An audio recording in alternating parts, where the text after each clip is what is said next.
ஆண்டவராக இயேசு கிறிஸ்துவின் வெளியேற பெற்ற நாமத்தினாலே உங்கள் அனைவரையும் மீண்டுமாக இந்த நாளிலே அன்போடு கூட வாழ்த்தி வரவேற்கிறேன். அருமையாக போதகர் அவர்களும் அருமை சகோதரர் டேவிடும் நம்ம அருமையாக ஆராதனைக்குள்ளாக நடத்தினார்கள். கர்த்தருக்கு மகிமை உண்டாவதாக. ஆவியானவர் இன்னும் அவர்களை அதிகமாய் வல்லமையாய் பயன்படுத்தி அபிஷேகித்து ஆட்கொண்டு நடத்துவாராக. நம்முடைய இந்த வேத பாட வகுப்புகளுக்கு கூட கர்த்தரை மட்டுமாய் தன்னுடைய ஜனங்களை ஏவி எழுப்பி கொண்டு வருவதற்காக கர்த்தருக்கு ஸ்தோத்திரம். அநேக வேத பாட வகுப்புகள் இப்பொழுது நடைபெற்றுக் கொண்டிருக்கின்றன. ஜூம்ல, வாட்ஸ்அப்ல, ஈவன் யூடியூப்ல அநேக காரியங்கள் நடந்து கொண்டிருக்கின்றன. In fact we are fed with plenty, right? சில டைம்ல ஓவர் ஈட்டிங் ஆயிடுது, ஸ்பிரிச்சுவல் ஓவர் ஈட்டிங் சில டைம்ல ஆயிடுது. ஆனாலும் கர்த்தர் நமக்கென்று சில காரியங்களை சொல்லித் தருகிறார், நமக்கென்று கர்த்தர் சில காரியங்களை வைத்திருக்கிறார். மிக முக்கியமான நோக்கம், நான் திரும்ப திரும்ப சொல்லுவது அதுதான். நீங்களும் நானும் கிறிஸ்தவர்கள், கிறிஸ்துவை தரித்து கொண்டவர்கள், கிறிஸ்துவை வெளிப்படுத்தி காண்பிக்க வேண்டியவர்கள், கர்த்தருடைய ஒவ்வொரு கட்டளையும் செயல்படுத்த வேண்டியவர்கள். நாம் இயேசு கிறிஸ்துவின் சீடர்கள், இயேசுவால் பிடிக்கப்பட்டவர்கள், இயேசுவால் அழைக்கப்பட்டவர்கள். அவர் நம்மை நேசித்தார், நேசிக்கிறார், நமக்காக தன்னுடைய ஜீவனையே கொடுத்தார், நமக்காக தன்னுடைய இரத்தத்தையே சிந்தினார். உங்களையும் என்னையும் தன்னுடைய பிள்ளைகள் என்று அழைத்து பெருமிதம் கொண்டிருக்கிறார். இந்த பிள்ளை, இந்த மகன், இந்த மகள் எனக்காக இதை செய்வான், எனக்காக இதை செய்வாள் என்று நம்முடைய பரமபிதாவின் வலது பார்சத்திலே உங்களுக்காகவும் எனக்காகவும் அவர் பரிந்து பேசிக் கொண்டிருக்கிறார். உங்களுக்குள்ளே வாழுகிறவர் அவர்தான், நமக்குள்ளே வாழுகிறவர் அவர்தான், எங்களுக்குள்ளே, எனக்குள்ளே, உங்கள் ஒவ்வொருவருக்குள்ளும் வாழுகிறவர் நம்முடைய ஆண்டவராக இயேசு கிறிஸ்து. நம்முடைய ஆவியானவராக பரிசுத்த ஆவியானவர் நமக்குள்ளே வாழுகிறார். கிறிஸ்து நமக்குள்ளே, நாம் கிறிஸ்துவுக்குள்ளே. இதுதான் நம்முடைய ஆவிக்குரிய வாழ்க்கையின் ஆதாரம், ஆழமான வேர், அடிப்படை, அஸ்திபாரம். போடப்பட்டிருக்கிற அஸ்திபாரம் இயேசு கிறிஸ்து. நீங்களும் நானும் இயேசு கிறிஸ்துவின் மேலே கட்டப்பட்டவர்கள், கண்மலையாகி அவர் மேலே கட்டப்பட்டவர்கள், மணலின் மேலே அல்ல.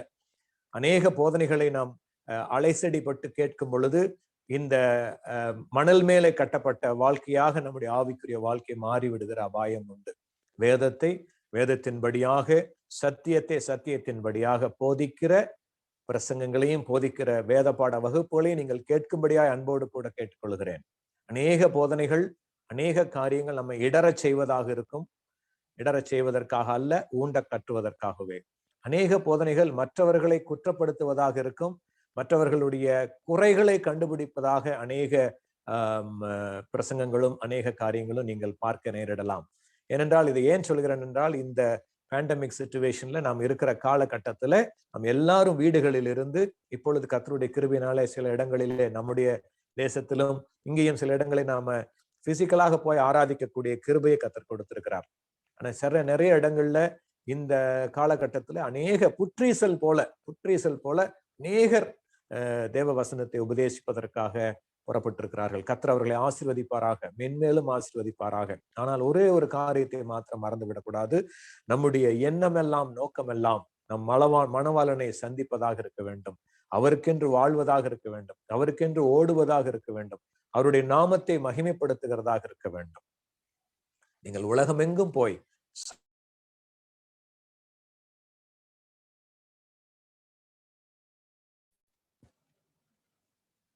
சகல ஜாதிகளையும் சீஷராக்குங்கள் என்பதுதான் ஆண்டவர் உங்களுக்கும் எனக்கும் கொடுத்திருக்கிற கட்டளை. நான் உங்களுக்கு கட்டளையிட்ட யாவையும் அவர்கள் கை கொள்ளும்படி அவர்களுக்கு உபதேசம் பண்ணுங்கள். என் மேலுள்ள விசுவாசத்தை அவர்கள் அறிக்கிடும்படியாக பிதா, குமாரன், பரிசுத்த ஆவியின் நாமத்தினாலே அவர்கள் ஞான ஸ்நானம் எடுக்கும்படி அவர்களை பக்குவப்படுத்துங்கள், அவர்களை பயிற்றுவியுங்கள், அவர்களை கட்டளையிடுங்கள் என்று நீங்கள் கொடுங்கள் என்று நமக்கு கர்த்தர் கட்டளையிட்டு இருக்கிறார். பெரிய கட்டளை, த கிரேட் கமிஷன் என்று சொல்லப்படுகிற கட்டளை நமக்கு தெரியும். உலகமெங்கும் போய் சகல ஜாதிகளையும் சீஷராக்குங்கள், சகல இனத்தாரையும் சீஷராக்குங்கள், சகல பீப்புள் குரூப் நம்ம சீஷராக்க வேண்டும். நாம் சீஷர்களாக இருக்கிறோம், சீஷர்களாக வளர்ந்து கொண்டிருக்கிறோம். மற்றவர்களை சீஷராக்க வேண்டிய கடமை நம்மேலே விழுந்ததாக இருக்கிறது. பரிசுத்த ஆவியானவர் உங்கள் மேலே வரும் பொழுது நீங்கள் பலன் அடைந்து உலகம் முழுவதிலும், எருசலேமில் மட்டுமல்ல, யூதேயாவில் மட்டுமல்ல, சமாரியாவில் மட்டுமல்ல, உலகம் எங்கிலும் இயேசு கிறிஸ்துவுக்கு சாட்சிகளாயிருப்பீர்கள். அதற்காகத்தான் பரிசுத்த ஆவியானவர் உங்கள் மேலே அருளப்பட்டிருக்கிறார், உங்கள் மேலே கொடுக்கப்பட்டிருக்கிறார், உங்களுக்குள்ளே வாசம் பண்ணுகிறார். பிதாவாகிய தேவன் நமக்குள்ளே வாசம் பண்ணுகிறார்.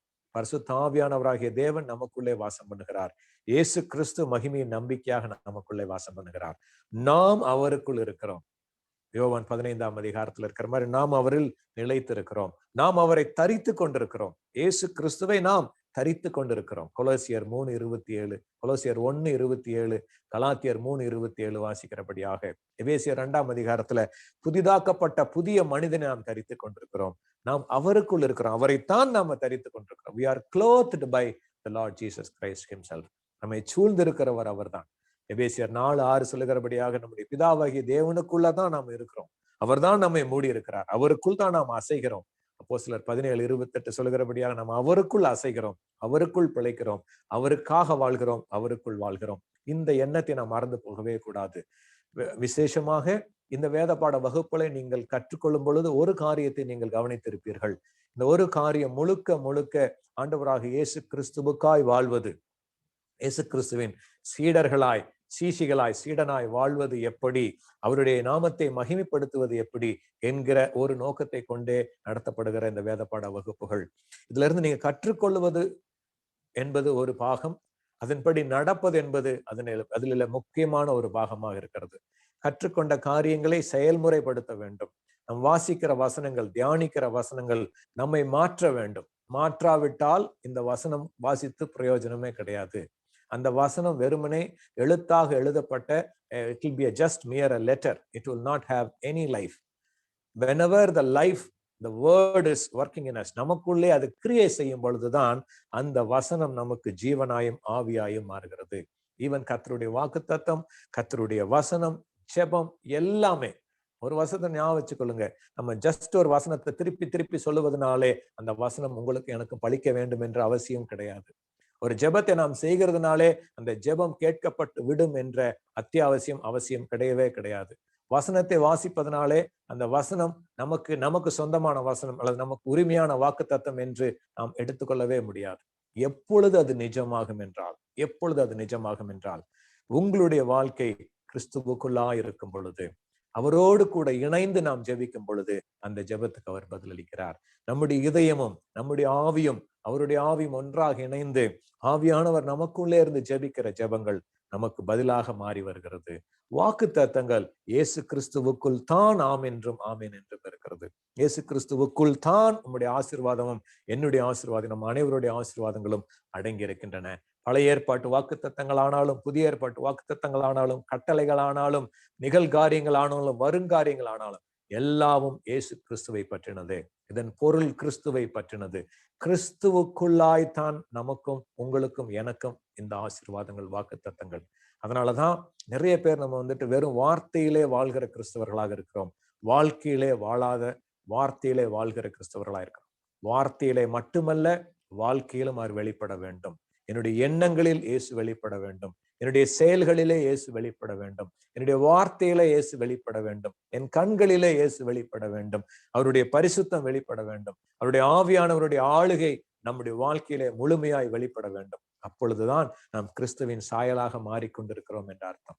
இல்லாவிட்டால் இது வெறுமனே ஒரு மணி நேரம், வாரத்துக்கு 1 மணி நேரம் உட்கார்ந்து எதையோ கேட்கிறோம். சிலது புதிய காரியங்கள், நவமான காரியமாக இருக்கிறது என்று நீங்கள் அறியலாம். சில காரியங்கள் வித்தியாசமாக இருக்கிறதே, சில காரியங்கள் எங்களுக்கு உற்சாகம் ஊட்டுவதாக இருக்கிறதே என்று நீங்கள் நினைக்கலாம். ஆனால் இந்த வசனங்கள் உங்களுக்குள்ளே கிரியை செய்ய வேண்டும் என்பதுதான் நம்முடைய தேவனுடைய வாஞ்சை, என்னுடைய இருதயத்தின் விருப்பம், நம் ஒவ்வொருவருடைய இருதயத்தின் விருப்பமாக இருக்க வேண்டும். இந்த வசனத்தின் மூலமாக நாம் மாற வேண்டும். அநேகரை இயேசுவுக்குள்ளாய் கொண்டு வருகிற சாட்சிகளாய், அநேகரை இயேசுவுக்குள்ளாய் கொண்டு வருகிற சீஷர்களாய் நீங்களும் நானும் மாற வேண்டும் என்பதுதான் கர்த்தருடைய விருப்பம். நீங்கள் ஆதி திருச்சபையை குறித்து வாசித்துக் கொண்டிருக்கிறோம். அப்போஸ்தலர் நடவடிக்கைகளில் இருந்து காணப்படுகிற அந்த வெளிப்படுத்தின விசேஷம் எழுதப்பட்ட காலகட்டங்களிலே முதல் 2 நூற்றாண்டுகளிலே வாழ்ந்த அந்த ஆதி திருச்சபை, அந்த முதல் 2 நூற்றாண்டுகளிலே அவர்கள் ஓடிய ஓட்டம், அவர்கள் வாழ்ந்த வாழ்க்கை, கிறிஸ்துவுக்காக அவர்கள் சகித்த நிந்தைகள், கிறிஸ்துவுக்காய் அவர்கள் சகித்த பாடுகள், கிறிஸ்துவுக்கால் அவர்கள் சந்தித்த மரணங்கள், கிறிஸ்துவுக்காய் அவர்கள் ஓடிய ஓட்டங்கள் நம்முடைய இருதயத்திலே கொழுந்து விட்டு எரிய செய்ய வேண்டும். இப்பொழுது நாம் பார்த்து கொண்டிருக்கிற அநேக கிறிஸ்தவம் என்று சொல்லப்படுகிறது கிறிஸ்தவமே கிடையாது. வேதத்தின் அடிப்படையில் அது கிறிஸ்தவமே கிடையாது.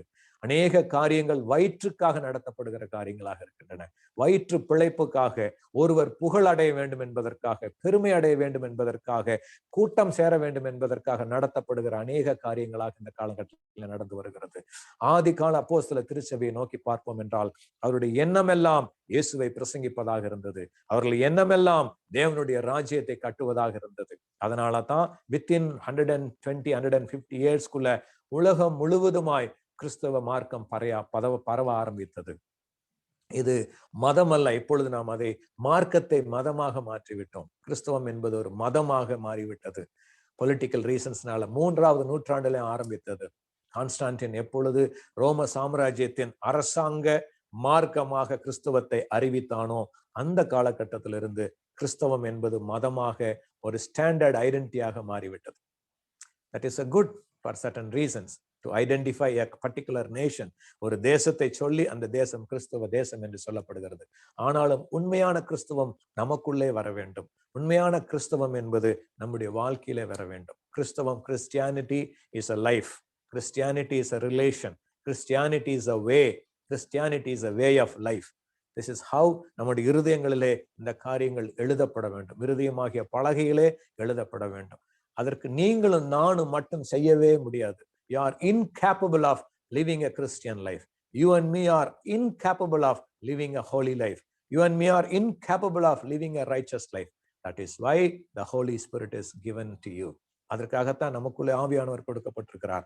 நம்ம இயேசுவை போல மாற்றி, இயேசுவின் சாயலாக மாற்றி, குமாரனுக்கு ஒப்பாய் இருப்பதற்காக பிதா முன்குறித்து பரிசுத்த ஆவியானவர் மூலமாக அந்த சாயலின்படியே மகிமையின் மேல் மகிமையடைந்து நம்மை மறுரூபமாக்கி இயேசுவை போல மாற்றி கொண்டிருக்கிறார்.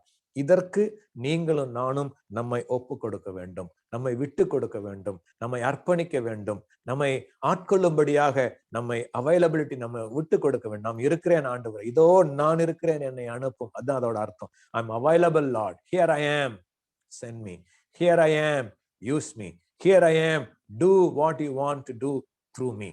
இதுதான் அவரை நம்மை குறித்து வைத்திருக்கிற சித்தம்.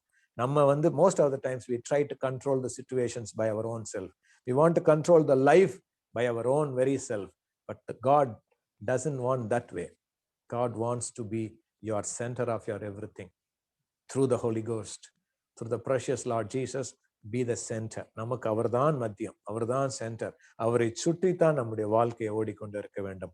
அவரை நோக்கித்தான் நம்முடைய வாழ்க்கையை ஓடிக்கொண்டிருக்க வேண்டும். விசுவாச ஓட்டத்தை துவக்கினவர் அவர், அந்த விசுவாசத்தை ஓட்டத்தை முடிக்கிறவரும் அவர். அவர்தான் the author of faith, the finisher of faith. அவரை நோக்கி நாம் ஓட வேண்டும்.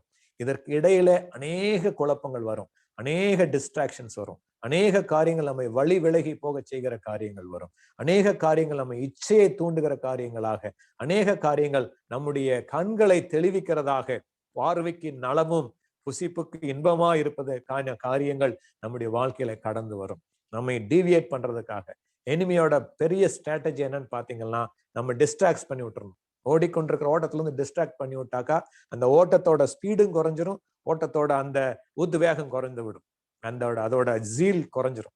It takes time. திரும்ப நம்ம அந்த ட்ராக்ல நின்று ஸ்டெடியாகி செட் ஆகி மறுபடியும் போகணும். அதற்குள்ளாக நம்மை குறித்து கர்த்தர் வைத்திருந்த திட்டங்கள் நிறைவேறாமல் தடைபட்டு போக காரணம் ஏற்படும், தாமதமாக காரணம் ஏற்படும். அதனாலதான் உங்களை நியமித்திருக்கிற ஓட்டத்துல இயேசுவை நோக்கி பொறுமையோட ஓட கடவோம் என்று எபிரேயர் 12ஆம் அதிகாரம் 1ஆம் வசனம் சொல்லுகிறது. அதற்கு உதாரணம் அவர்தான். நமக்கு முன்னாக ஓடினவர் அவர்தான். நமக்காக ஓடினவர், நமக்கு முன்னாக ஓடினவர், நமக்கு முன் உதாரணத்தை காண்பித்து வைத்தவர் நம்முடைய ஆண்டவராகிய இயேசு கிறிஸ்து. சரிங்களா? இதுதான் இந்த நாம் கற்றுக்கொண்டிருக்கிற இந்த வேத பாடங்களின் அடிப்படையான காரியங்கள். ஓகே, அடிப்படையான காரியங்கள். இதுல இருந்து விலகச் செய்கிற, கர்த்தருடைய வசனத்திலிருந்து விலகச் செய்கிற, கர்த்தருடைய வசனத்தை வேறு விதமாய் போதிக்கிற போதனைகளை குறித்து தயவு செய்து எச்சரிக்கையாயிருங்கள். நம்ம யாரையும் குறை சொல்வதற்காக இல்லை, ஆனால் குறை உண்டு என்று அறிந்தால் அதிலிருந்து மாறி சரியானவைகளை பின்பற்ற அழைக்கப்படுகிறோம். குற்றமுள்ள போதனைகள் இருக்கும் என்றால் அதை குறித்த தெளிவை மற்றவர்களுக்கு அறிவிக்கவும் நாம் கடமைப்பட்டிருக்கிறோம்.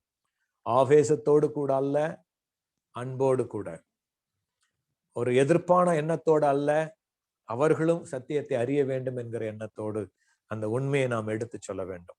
நாமும் உண்மையை பின்பற்ற வேண்டும். உண்மையை விட்டு விலகுகிறவர்களை அடையாளம் கண்டுகொள்ள வேண்டும். அதை குறித்து மற்றவர்களுக்கு சொல்ல வேண்டும். அது யாராக இருந்தாலும், அப்போஸ்தலர் என்று அழைத்துக் கொள்கிறவர்களாக இருந்தாலும் சரி, தன்னை தீர்க்கதரிசி என்று அழைத்துக் கொள்கிறவர்களாக இருந்தாலும் சரி, மிகப்பெரிய போதகர்கள், மிகப்பெரிய ஊழியக்காரர் என்று உலகத்திலே அறியப்படுகிற யாராக இருந்தாலும் சரி, வேதத்தை விட்டு தவறாக போதிப்பார்கள் என்றால், it will be a very subtle change. You should be ready, you should be tuned to the Holy Spirit to identify the subtle changes in people's talk. இது கர்த்தருடைய ஆவியானவர் நமக்குள்ளாய் நம்முடைய ஆவியை அவர் என்ன செய்வார்னாக்கா ரிஃபைன் பண்ணி வச்சிருப்பார், ஷார்பன் பண்ணி வச்சிருப்பார், ஃபைன் டியூன் பண்ணி வச்சிருப்பார். அவரோடு கூட நடக்க நடக்க நடக்க நடக்க எந்த இடத்திலே வேதத்தை விட்டு பிறழ்ந்து போகிறது, வேதத்தை விட்டு மாறி போகிறது என்பதை கர்த்தர் உங்களுக்கு சொல்லி தருவார். அந்த காரியத்தை விட்டு விலக வேண்டும். அந்த காரியங்கள் உள்ளவர்களுக்கு செவி சாய்க்க வேண்டாம். அந்த காரியங்களை செய்கிறவர்களை குறித்து கவனமாக மற்றவர்களுக்கு நாம் எச்சரிக்க வேண்டும். இந்த காலகட்டங்களில் அநேக காரியங்கள், அநேகர் எழும்பி இருக்கிறார், அநேகர் எழும்பி இருக்கிறார்கள். நமக்கு வேதம்தான் அடிப்படை, வேதம்தான் சத்தியம். பரிசுத்த ஆவியானவர் தான் நம்முடைய விளக்கு, நம்முடைய வெளிச்சம், நம்மை நடத்துகிறவர், நம்மை ஆட்கொண்டவர், நம்மை கடைசி வரைக்கும் தன்னுடைய மணவாளனை சந்திக்கிற நாள் வரைக்கும் உங்களையும் என்னையும் மாசற்றவர்களாய் நம்முடைய பரம சன்னிதானத்திலே நிறுத்த வல்லமையுள்ளவராய் இருக்கிறார். அவருக்கே மகிமை உண்டாவதாக. இந்த நாள்ல கூட நம்ம அப்போஸ்தலர் நடவடிக்கைகளை குறித்து தியானித்துக் கொண்டு வருகிறோம். ஏன் அப்போஸ்தலர் நடவடிக்கைகளை குறித்து தியானிக்க வேண்டும்? என்ன அந்த இடத்துல விசேஷம் என்றால், ஆண்டவர் தன்னுடைய பிள்ளைகளோடு கூட, அதாவது வெகுஜன கூட்டத்தோடு கூட நேரடியாக இடைப்பட்ட நடவடிக்கைகள் தான் ஆவியானவரின் நடவடிக்கைகள். பழைய ஏற்பாட்டு காலங்களிலே இயேசு கிறிஸ்து வருவதற்கு முன்பதாக சில தெரிந்து கொள்ளப்பட்ட ஊழியர்கள் மூலமாக, சில தெரிந்து கொள்ளப்பட்ட தேவ மனிதர்கள் மூலமாக சில காலகட்டங்களிலே நடத்தி வந்த தேவன் ஏசாயாவை கொண்டு, மோசேயை கொண்டு, தாவீதை கொண்டு, சாலமோனை கொண்டு, அநேக தேவ பிள்ளைகள் எசேக்கியா போன்ற ராஜாக்களை கொண்டு, இன்னுமாய் தீர்க்கதரிசிகள் எரேமியா, தானியேல், யோசேப்பு போன்ற தேவ மனிதர்களை கொண்டு அந்தந்த காலகட்டங்களை நடத்தி வந்தவர் இயேசு கிறிஸ்துவின் மூலமாக அந்த 33 ஆண்டுகள், விசேஷமாக அந்த 3.5 ஆண்டுகள் இயேசு கிறிஸ்துவின் மூலமாக மட்டுமே செயல்பட்டு இயேசு கிறிஸ்துவை முன்னிறுத்தி அந்த சீடர் கூட்டத்தை உருவாக்கின தேவாதி தேவனுடைய திட்டம் பெந்தெகோஸ்தே நாளிலே பரிசுத்த ஆவியானவர் 120 பேர் மேல இறங்கின நாளிலிருந்து வெகுஜன சுவிசேஷமாக மாற்றினார். சாதாரண மனிதனும் எல்லா மனிதனும் இயேசு கிறிஸ்துவின் தேவனுடைய பாத்திரங்களாக மாற முடியும். இயேசு கிறிஸ்துவை சுமந்து செல்லுகிற, தேவனுடைய வல்லமையை சுமந்து செல்லுகிற பாத்திரங்களாக மாற முடியும் என்கிற மகத்தான உண்மையை வெளிப்படுத்தி வெளிச்சம் போட்டு காட்டுகிற புஸ்தகம் தான் அப்போஸ்தலர் நடவடிக்கைகள். அது அப்போஸ்தலரை கொண்டு தேவ ஆவியானவர் நடப்பித்த காரியங்கள். அதான் பவுல் சொல்றாரு, பரிசுத்த ஆவியானவர் என்னை கொண்டு நடப்பித்த காரியங்கள், தேவ ஆவியானவர் என்னை கொண்டு நடப்பித்த காரியங்கள் என்று சொல்லுகிறார். எந்த ஒரு ஊழியக்காரனையும் ஆண்டவருடைய ஆவியானவர் தான் ஆட்கொண்டு நடத்துகிறார். தேவ ஆவியானவர் தான் அவர்களை நடத்துகிறார். இந்த நடத்துதலை நாம் கண்கூடாக அல்லது வாசித்து நம்முடைய ஆவியிலே அறிந்து கொள்ளும்படியான காரியம்தான் இந்த அப்போஸ்தலர் நடவடிக்கைகள் புஸ்தகத்திலே கொடுக்கப்பட்டிருக்கிறது.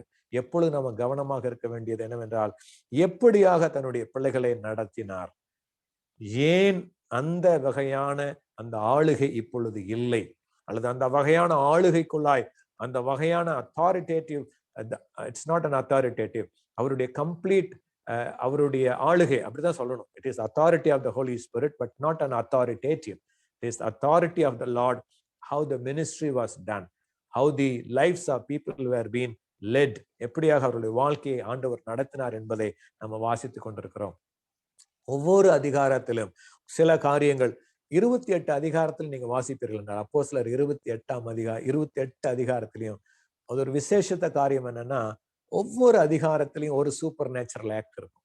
ஒவ்வொரு அதிகாரத்திலையும் one supernatural act will be there, at least one, கடைசி வரைக்கும் இருந்துட்டே இருக்கும்.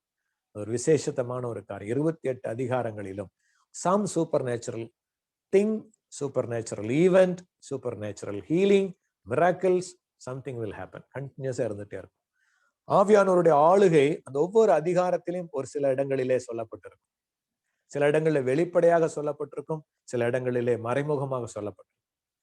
இந்த நிருபத்தை, இந்த நடவடிக்கைகளை எழுத தூண்டிய ஆவியானவர் லூக்காவை கொண்டு எழுதுகிறார். கிட்டத்தட்ட ரெண்டுமே லூக்கா எழுதின சுவிசேஷமும் அப்போஸ்தலர் நடவடிக்கைகளும் ஒரே காலகட்டத்தில் எழுதப்பட்டது என்று கருதப்படுகிறது. It is a continuation. அதனாலதான் தியோபிலுக்கு எழுதும் பொழுது தொடர்ச்சியாக அதை எழுதுறார். ஆண்டவருடைய மரணம் வரைக்கும், உயிர்த்தெழுதல் வரைக்கும் எழுதிவிட்டு உயிர்த்தெழுந்த பிறகு நடக்கிற காரியங்களை 40 நாட்கள் சொல்லி சேர்ந்த காரியம், பெந்தெகோஸ்தே நாளின் காரியங்கள், அதற்கு பிறகு அப்போஸ்தலர்களை கொண்டு செய்த காரியங்களை குறித்து ஆவியானவர் லூக்காவை கொண்டு எழுதிய காரியங்கள் தான் இந்த அப்போஸ்தலர் நடவடிக்கைகள். இத 4 மிக தெரிந்து கொள்ளப்பட்ட நபர்களை நாம குறித்து வாசிக்கலாம். முதலாவதாக பேதுருவும் பேதுருவை சார்ந்தவர்களும், மெயினா அவரோடு கூட யோவான் இருந்தார். யோவான். அதற்கு பிறகு ஆண்டவர் அதற்கு கீழான ஒரு தலைமையில 2வது செகண்ட் லெவல் ஆஃப் லீடர்ஷிப்ல இருந்து ஸ்தேவானையும் பிலிப்பையும் எடுக்கிறார். ஸ்தேவானையும் பிலிப்பையும் எடுத்து ஆவியானவர் பயன்படுத்துகிற காரியங்களை நம்ம வாசிக்கிறோம். எப்படி ஸ்தேவான் ஷார்ட் ஸ்ட்ரென்ட், ஒரு small time of glorious ministry of Stephen, அப்படிதான் சொல்ல முடியும். கரெக்டா 6ஆம் அதிகாரம் 7ஆம் அதிகாரம் 2 அதிகாரம் தான். 8ஆம் அதிகாரத்துல 7ஆம் அதிகாரத்தோட கடைசியில அவரை ரத்த சாட்சியாக அவரை கல்லெறிந்து கொள்ளுகிறார். அதற்கு பிறகு பிலிப் அதே மாதிரிதான், ஒரே அதிகாரம் தான் இருக்கும். அந்த ஒரு அதிகாரம் தான். அப்புறம் 20ஆம் அதிகாரம் 21ஆம் அதிகாரத்துல அவருடைய பேரை மென்ஷன் பண்ணுவாங்க. அந்த ஒரே அதிகாரம், இந்த ஷார்ட் ஸ்டின்ட்ல எப்படியாக ஆவியானவர் தன்னுடைய ஊழியக்காரனை பயன்படுத்தினார். அதற்கப்புறம் வருகிற அதிகாரங்களிலே மெயினாக சவுல் அல்லது பவுல் என்று சொல்லப்படுகிறது. இந்த இடத்துல ஒரு சின்ன ஒரு வேதாகம உண்மையை நான் உங்களுக்கு சொல்லுகிறேன். நம்ம கற்றுக்கொண்டு அல்லது கேட்ட காரியத்தின்படியான ஒரு காரியத்தை உங்களுக்கு சொல்ல விரும்புகிறேன். This is more of a theological interest. why Saul, why Paul? இந்த கேள்வி வந்திருக்கும். ஓகே, சவுல் என்று சொல்லப்பட்ட பவுல் அப்படிங்கிறது அப்போஸ்தலர் 13ஆம் அதிகாரத்துலதான் அந்த இடத்துல ஆரம்பிக்கும். இதுக்கான என்ன ஒரு சிக்னிபிகன்ஸ் அப்படின்னா, நம்ம நிறைய பேர் சொல்லுவாங்க அவனுடைய மனமாற்றத்துக்கு பின்னாக ஏற்பட்ட பெயர் மாறியது, மனம் மாறியது பிறகு ஆண்டவரை ஏற்றுக்கொண்ட பிறகு பவுலாக மாறினார். அப்படி இல்லை. சவுல் என்று சொல்லப்படுகிற பெயர் எபிரேய பெயர். இன் ஹீப்ரு இன்னைக்கும் நீங்க எபிரேய வேதாகமத்தை புதிய ஏற்பாட்டு எபிரேயில் இருக்கு, ஹீப்ருல நியூ டெஸ்டமெண்ட் இருக்கு. அதுல வாசிச்சீங்கன்னா இன்னும் அவரோட பேர் ஃபுல்லா சவுல் தான் இருக்கும். ராவ் சவுல் தான் எழுதியிருக்கும். அதாவது ரபி ஆகிய சவுல் என்றுதான் அவருடைய பெயர் சொல்லப்பட்டிருக்கும். ஹீப்ருல அவர் சவுல். கிரேக்க மொழி, அதாவது புதிய ஏற்பாடு எழுதப்பட்டது first as a script, the manuscript of New Testament is fully written in Greek. Okay, Greek, Aramaic language and Greek language. Greek language he is called as Paul. மூன்றாவது ஒரு மொழி வந்தது, லத்தீன் மொழி. ரோம சாம்ராஜ்யத்திலே வந்த லத்தீன் மொழி. இந்த லத்தீன் மொழியில் அவருடைய பெயர் பாலோஸ் அப்படின்னு சொல்லப்படுகிற பெயர். ஓகே, இதுதான் very simple. The truth, historical truth, it's this one. Okay, இப்ரேயில அவருடைய பெயர் சவுல், கிரேக்கத்துல அவருடைய பெயர் பவுல், லத்தீன்ல அவருடைய பெயர் பவுலோஸ். ஓகே, இப்போ புதிய ஏற்பாடு முழுக்கவே கிரேக்கத்துல எழுதப்பட்டிருக்கிறபடினாலே அவருடைய முந்தின காலகட்டங்களையும் பிந்தின காலகட்டங்களையும் வேறுபிடித்து காண்பிப்பதற்காக ஆவியானவரால் இந்த 2 பெயர்களும் 2 விதமான சமயத்துல பயன்படுத்தப்பட்டது. ஒரு இடத்துல கூட நீங்க பார்க்க மாட்டீங்க, நான் சவுலாக இருந்து என்னை பவுலாக கர்த்தர் மாற்றினார்னு சொல்லி பவுல் எழுதுறது நீங்க படிச்சிருக்கவே மாட்டீங்க. கர்த்தர் என்னை தெரிந்து கொண்டார், தாயின் வயிற்றில் என்னை தெரிந்து கொண்டார், கலாத்தியர் 1ஆம் அதிகாரத்துல. என்னை பிரித்தெடுத்தார், என்னை தன்னுடைய ஊழியக்காரனாக அப்போஸ்தலனாக அழைத்தார், பிரசங்கியாக அழைத்தார் அப்படின்னு சொல்லியிருப்பாங்க. ஓகே, இந்த காரியத்தை நம்ம புரிஞ்சுக்கணும் ஆக்சுவலா. சரியா?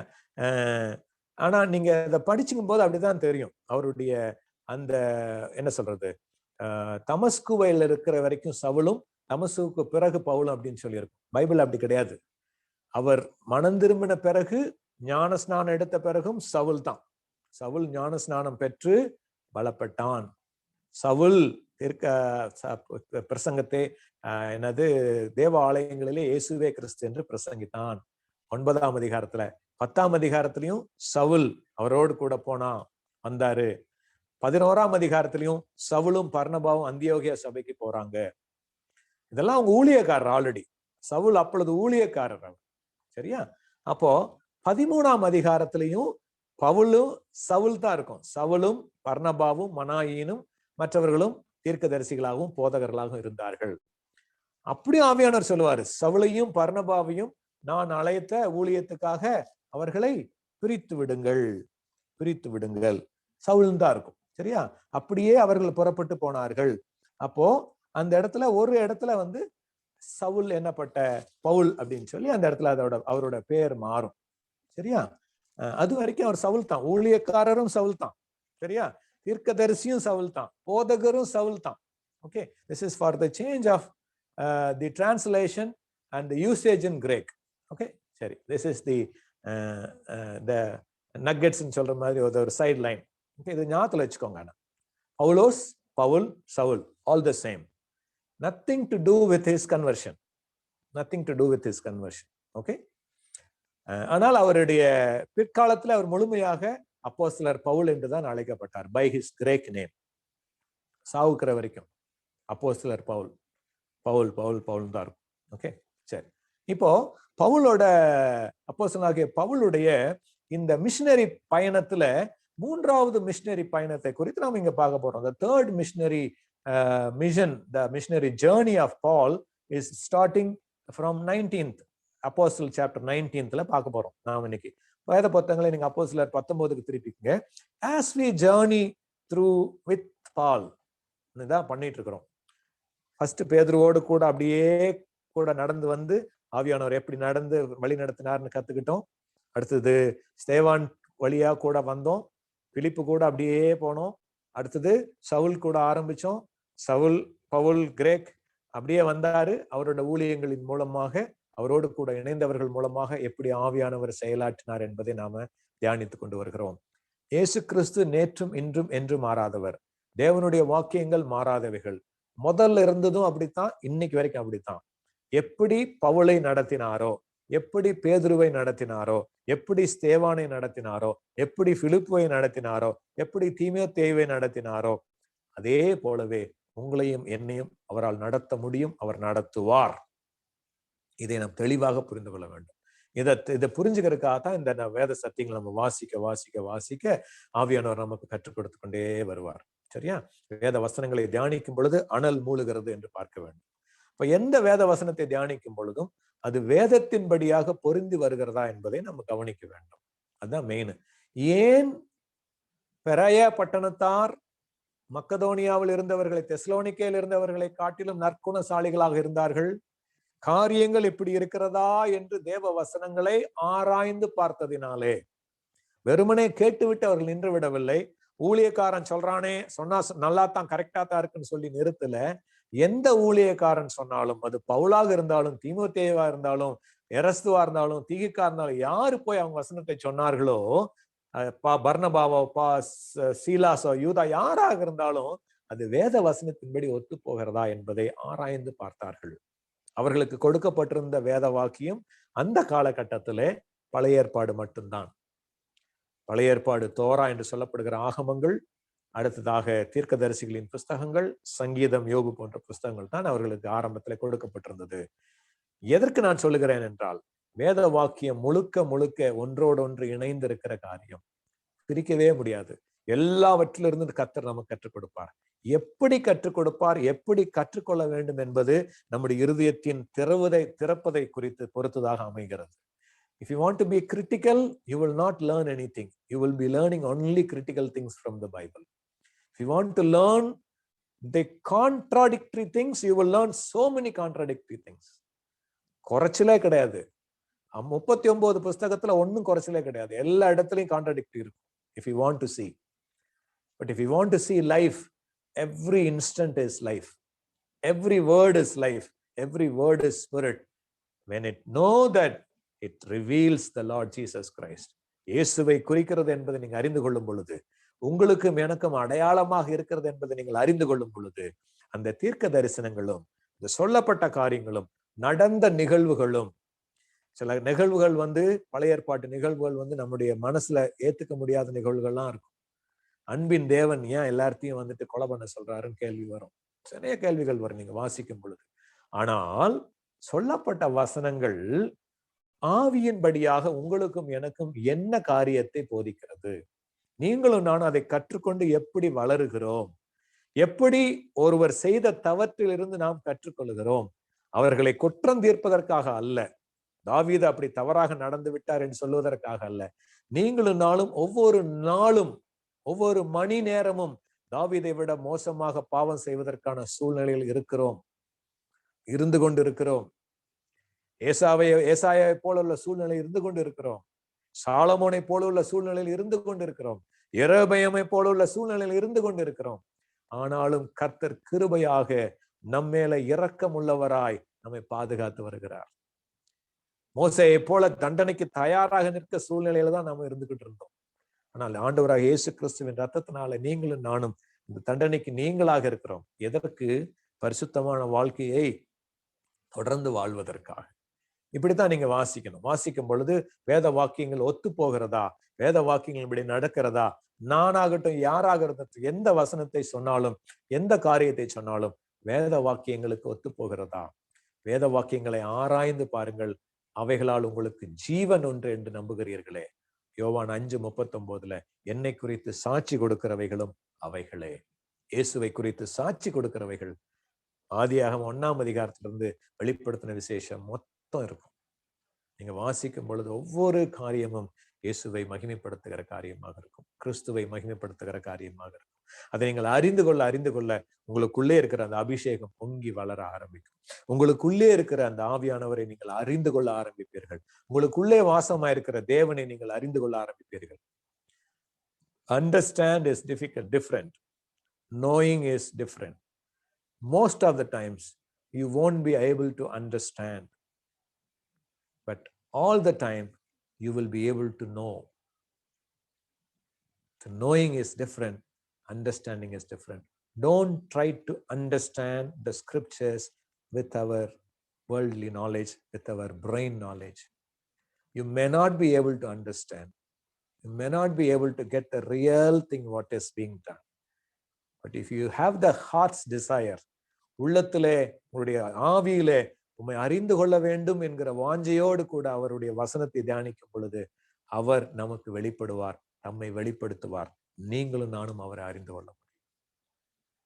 இப்படியாகத்தான் நீங்க அதை பார்க்கணும். இந்த அதிகாரத்தை நம்ம அப்படித்தான் பார்க்க போறோம். 19ஆம் அதிகாரத்தையும் கர்த்தர் சித்தமானால் 20ஆம் அதிகாரம் 2 அதிகாரம் இன்னைக்கு நம்ம தியானிக்கலாம். இந்த அதிகாரத்துல சொல்லப்பட்டிருக்கிற முக்கியமான காரியங்கள், ஆவிக்குரிய காரியங்கள், ஆவியானவருடைய வழிநடத்துதல் மட்டும் நான் உங்களுக்கு சொல்றேன். மற்றதெல்லாம் let me touch and go.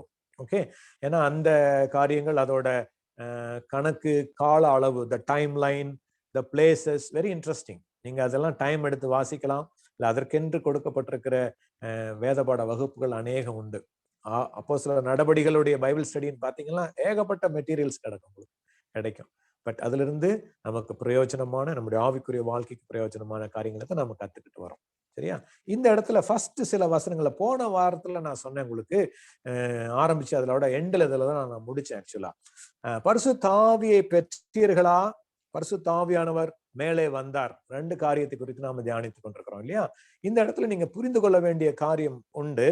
நாம் அபிஷேகம் என்று சொல்லுவது, நம் அபிஷேகம் என்று நாம் நினைப்பது பொதுவாக நம்முடைய கிறிஸ்தவ வாழ்க்கையில வெளிப்படையாக காணப்படக்கூடிய காரியத்தை தான் நாம் அந்த அபிஷேகம் என்று சொல்லுகிறோம். அவர் அப்படியே வந்துட்டு ஒருத்தர் பேசுறது, இல்லாட்டி அவருடைய நடவடிக்கைகள், இல்ல அங்க நடைபெறுகிற காரியங்கள், the manifestations which we call it as anointing. Okay, that is the anointing இருக்கிறோம். அது ஒரு விதத்துல கரெக்ட் தான். ஓகே, அது விதத்துல காணப்படுகிற காரியம் தான். ஆனால் the actual anointing என்று பார்த்தீர்கள் என்றால், உண்மையான அபிஷேகம் என்று சொல்லுவது 1 யோவான் 2ஆம் அதிகாரம் 27ஆம் வசனத்துலதான் அதை குறித்ததான ஒரு தெளிவு இருக்கும். அவராலே பெற்ற அபிஷேகம் உங்களிலே நிலைத்திருக்கிறது. the anointing of him இருக்கும் இங்கிலீஷ்ல, கிங் ஜேம்ஸ் வெர்ஷன்ல இருக்கும். ஓகே, the original ஹீப்ரூ டெக்ஸ்ட்ல இருக்கும் கிரீக்ல. அவராலே பெற்ற அபிஷேகம் உங்களுக்குள்ளே நிலைத்திருக்கிறது. அது சத்தியமா இருக்கிறது, அது பொய்யல்ல, அது உங்களுக்கு போதிக்கிறபடியே நீங்கள் அவரில் நிலைத்திருப்பீர்களாக. This is called your inner or internal anointing. This anointing, you have it when you receive the Lord Jesus Christ. Receive the Lord Jesus Christ. How to receive the Lord Jesus Christ? You have to repent. You have to repent. நீங்கள் மனம் திரும்ப வேண்டும். முதலாவதாக நாம் பாவி என்கிற உணர்வோடு கூட, என் பாவத்தை என்னாலே தீர்க்க முடியாது, என்னுடைய சுய நீதியினாலே தீர்க்க முடியாது, என்னுடைய சொந்த முயற்சியினாலே நான் பாவத்திலிருந்து விமோச்சனம் அடைய முடியாது, because I am dead in sin. ஆனால் ஒரு விழிவுண்டு, ஒரு வழி உண்டு. தேவனாலே கொடுக்கப்பட்ட வழி, இறைவனாலே தரப்பட்ட வழி என்னவென்றால், இறைவனே மனிதனாக வந்தார், என்னுடைய குமாரனை அனுப்பினார், இயேசு கிறிஸ்து என்ற பெயரிலே அவர் உலாவினார், பாவமில்லாமல் வாழ்ந்தார், பரிசுத்த ரத்தத்தை ஒரு நாள் சிந்தினார், சிந்தி எனக்காக மரணம் அடைந்தார். அந்த மரணம், அவர் சிந்திய ரத்தம் என்னுடைய பாவங்களை நீக்கி என்னை பரிசுத்தப்படுத்த அற்புதமான வல்லமை கொண்டதாக இருக்கிறது, சக்தி உள்ளதாக இருக்கிறது என்பதை நாம் உணர்ந்து கொள்ளும் பொழுது, மனம் திரும்பி விசுவாசிக்கும் பொழுது நாம் ரட்சிக்கப்படுகிறோம். இந்த ரெண்டும் இல்லைன்னா, ரெண்டும் ஃபுல் ஸ்டெப்ல இருந்தா மட்டும்தான் ரட்சிப்பு பூரணமாகும். மனம் திரும்பாமல் வெறுமனே இயேசுவை விசுவாசித்தோம் என்றால் அது ஒரு பொய்யான வேடம். உண்மையான மனமாற்றம் கிடையாது. பாவத்திலிருந்து விலகி வாழ வேண்டும் என்கிற ஆசை கிடையாது. பாவத்திலிருந்து விலகி வாழ வேண்டும் என்கிற அந்த பாவத்தை குறித்ததான ஒரு பயம், அதை குறித்ததான ஒரு எச்சரிப்பு இல்லாமல் வெறுமனே இயேசுவை பற்றி விசுவாசிப்பது கூடாத காரியம்.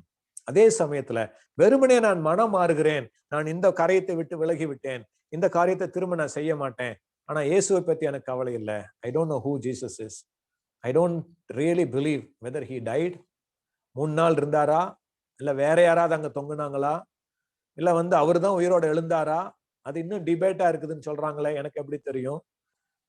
அதனால அதை பத்தி எனக்கு கவலை இல்லை. நான் ஒரு நல்ல வாழ்க்கை வாழ விரும்புகிறேன்.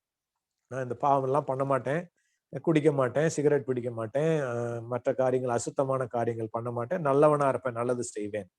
அப்படி என்று செய்தாலும் அது மாய்மாலமான வாழ்க்கை, அது கிறிஸ்துவுக்கு அல்லது வேதத்தின்படியான வாழ்க்கை கிடையாது. இந்த ரெண்டும் should go hand in hand, then only your salvation is complete. ரோமர் 10ஆம் அதிகாரத்துல 9ஆம் அதிகாரம் 10ஆம் வசனத்துல இந்த ரட்சிப்பை குறித்ததான காரியம் தெளிவாக சொல்லப்பட்டிருக்கிறது. இந்த அதிகாரத்தை நீங்க புரிஞ்சுக்கணும்னா அதுக்காக நான் சொல்லிட்டு இருக்கேன். அப்ப இயேசுவை ஏற்றுக்கொள்ள வேண்டும், அவருடைய நாமத்தில் விசுவாசம் வைக்க வேண்டும். அவர் மனிதனாக வந்ததை, மனிதனாக வாழ்ந்ததை, பரிசுத்தமாய் வாழ்ந்ததை, அவர் மரித்ததை, ரத்தம் சிந்தினதை, 3 நாள் அடக்கம் பண்ணப்பட்டதை, 3ஆம் நாள் உயிரோடு எழுந்ததை, பரலோகத்துல வீற்றிருக்கிறதை, மறுபடியும் வரப்போகிறதை நான் விசுவாசிக்க வேண்டும். இயேசுவை தேவன் மரித்தோரிலிருந்து எழுப்பினார் என்ற இருதயத்துல விசுவாசித்து இயேசு கிறிஸ்துவை இரட்சகர் என்று நான் அறிக்கை பண்ணும் பொழுது நான் ரட்சிக்கப்படுகிறேன், நீங்கள் ரட்சிக்கப்படுகிறீர்கள். This is how the salvation of your thing starts, in completion. It starts but in completion, and it grows, continue to grow. அதான் sanctification, justification, sanctification, glorification என்று 3 வகையான ரட்சிப்பின் 3 நிலைகளை குறித்து சொல்லப்பட்டிருக்கிறது. Justification is the time when you are being born again. நீங்க ஆண்டவரை ஏற்றுக்கொண்ட பொழுது ரட்சிக்கப்பட்டோம். Sanctification is ரட்சிக்கப்படுகிறோம், இயேசுவை போல மறுரூபமாக்கப்படுகிறோம், உள்ளான மனிதனிலே மாறுபாடு புதியதாக புதியதாக வளர்ந்து கொண்டே இருக்கிறோம். இது we are being sanctified, the ongoing salvation. இது கம்ப்ளீட் ஆகிற வரைக்கும் தான்.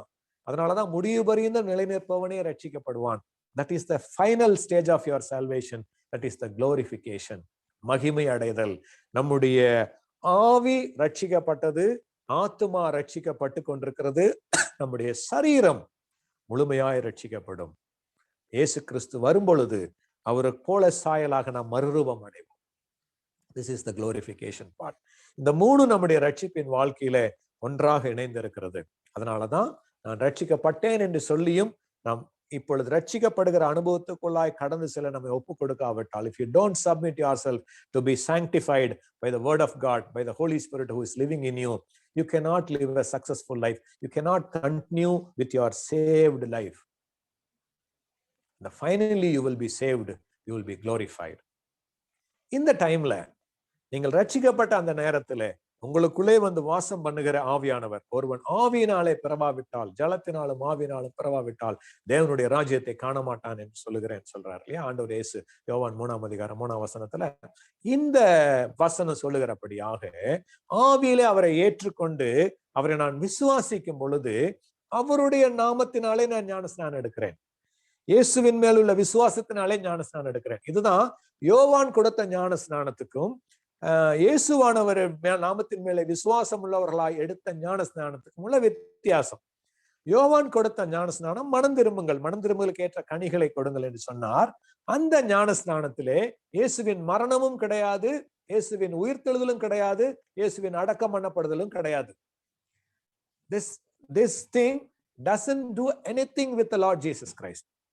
நம்முடைய salvation to be completed, this is how it is, or rather the other thing is, உங்களுடைய ரட்சிப்பு பூரணப்பட வேண்டும் என்றால், உங்களுடைய ரட்சிப்பு முழுமை அடைய வேண்டும் என்றால், வாயினாலே அறிக்கை பண்ணி செயல்னாலே காட்ட வேண்டும். அதுதான் நம்ம ஞான ஸ்நானம் எடுக்கிற ஒரு காரியம். இயேசுவை குறித்து வெட்கப்படுகிறவன் முழுமையாக ஞான ஸ்நானத்துல தன்னை ஒப்பு கொடுக்க கூச்சப்படுவாள். இயேசுவை குறித்து வெட்கப்படுகிற ரகசிய கிறிஸ்தவனாக நான் வாழ்ந்து விடுகிறேன் என்று சொல்லுகிறவனுக்கு இந்த காணக்கூடிய விதமான அபிஷேகம், பரிசுத்தாவியானவர் இறங்கினார், அவர்களுக்குள்ளே வந்து இறங்கினார், அவர்கள் மேலே இறங்கினார், அவர்கள் அந்நிய பாஷைகளை பேசி தீர்க்க தரிசனம் சொன்னார்கள். அதாவது சுற்றி இருந்தவர்கள் பார்த்தார்கள், இவர்கள் ஒரு மாற்றம் ஏற்பட்டதை பார்த்தார்கள். இந்த மாற்றம் ஏற்படக்கூடிய அபிஷேகம், that is the external anointing which is upon you. இதுதான் அப்போஸ்தலர் 1:8 சொல்லப்படுகிற அபிஷேகம். பரிசுத்த ஆவியானவர் உங்களிடத்தில் வரும் பொழுதுன்னு சொல்லி இருக்கும் தமிழ்ல.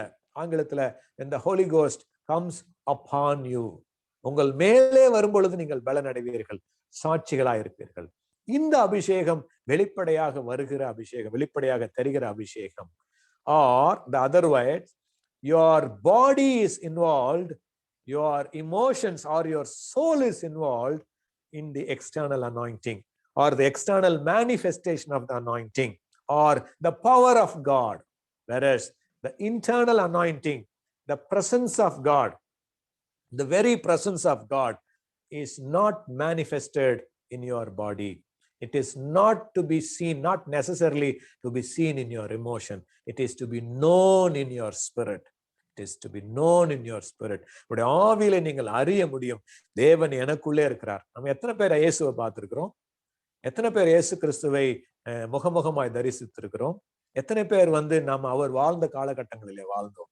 ஆனாலும் அவர்களை போலவே அல்லது அவர்களை விட அதிகமாக நமக்கு உண்மையிலே உள்ள உறுதி இருக்கு இல்லையா? இயேசு உண்மை, எனக்குள்ளே வாழ்வது உண்மை, எனக்காக மரித்தது உண்மை, அவருடைய ரத்தம் என்னை பாதுகாப்பது உண்மை, அவருடைய ஆவியானவர் எனக்குள்ளே இருப்பது உண்மை என்று உங்களுக்கு எனக்குள்ளே உள்ளாக ஒரு விசுவாசம், உள்ளாக ஒன்று இருக்கிறது அல்லவா? அதுதான் ஆவியானவர் உங்களுக்குள்ளே வந்ததின் அடையாளம், இயேசு கிறிஸ்து உங்களுக்குள்ளே வாழ்வதின் அடையாளம். இந்த அனாயிண்டிங் அல்லது இந்த அபிஷேகம் எதற்காக உங்களுக்கு கொடுக்கப்படுகிறது என்றால், this is the presence of God. This is the presence of God. The one which comes upon you is the power of God.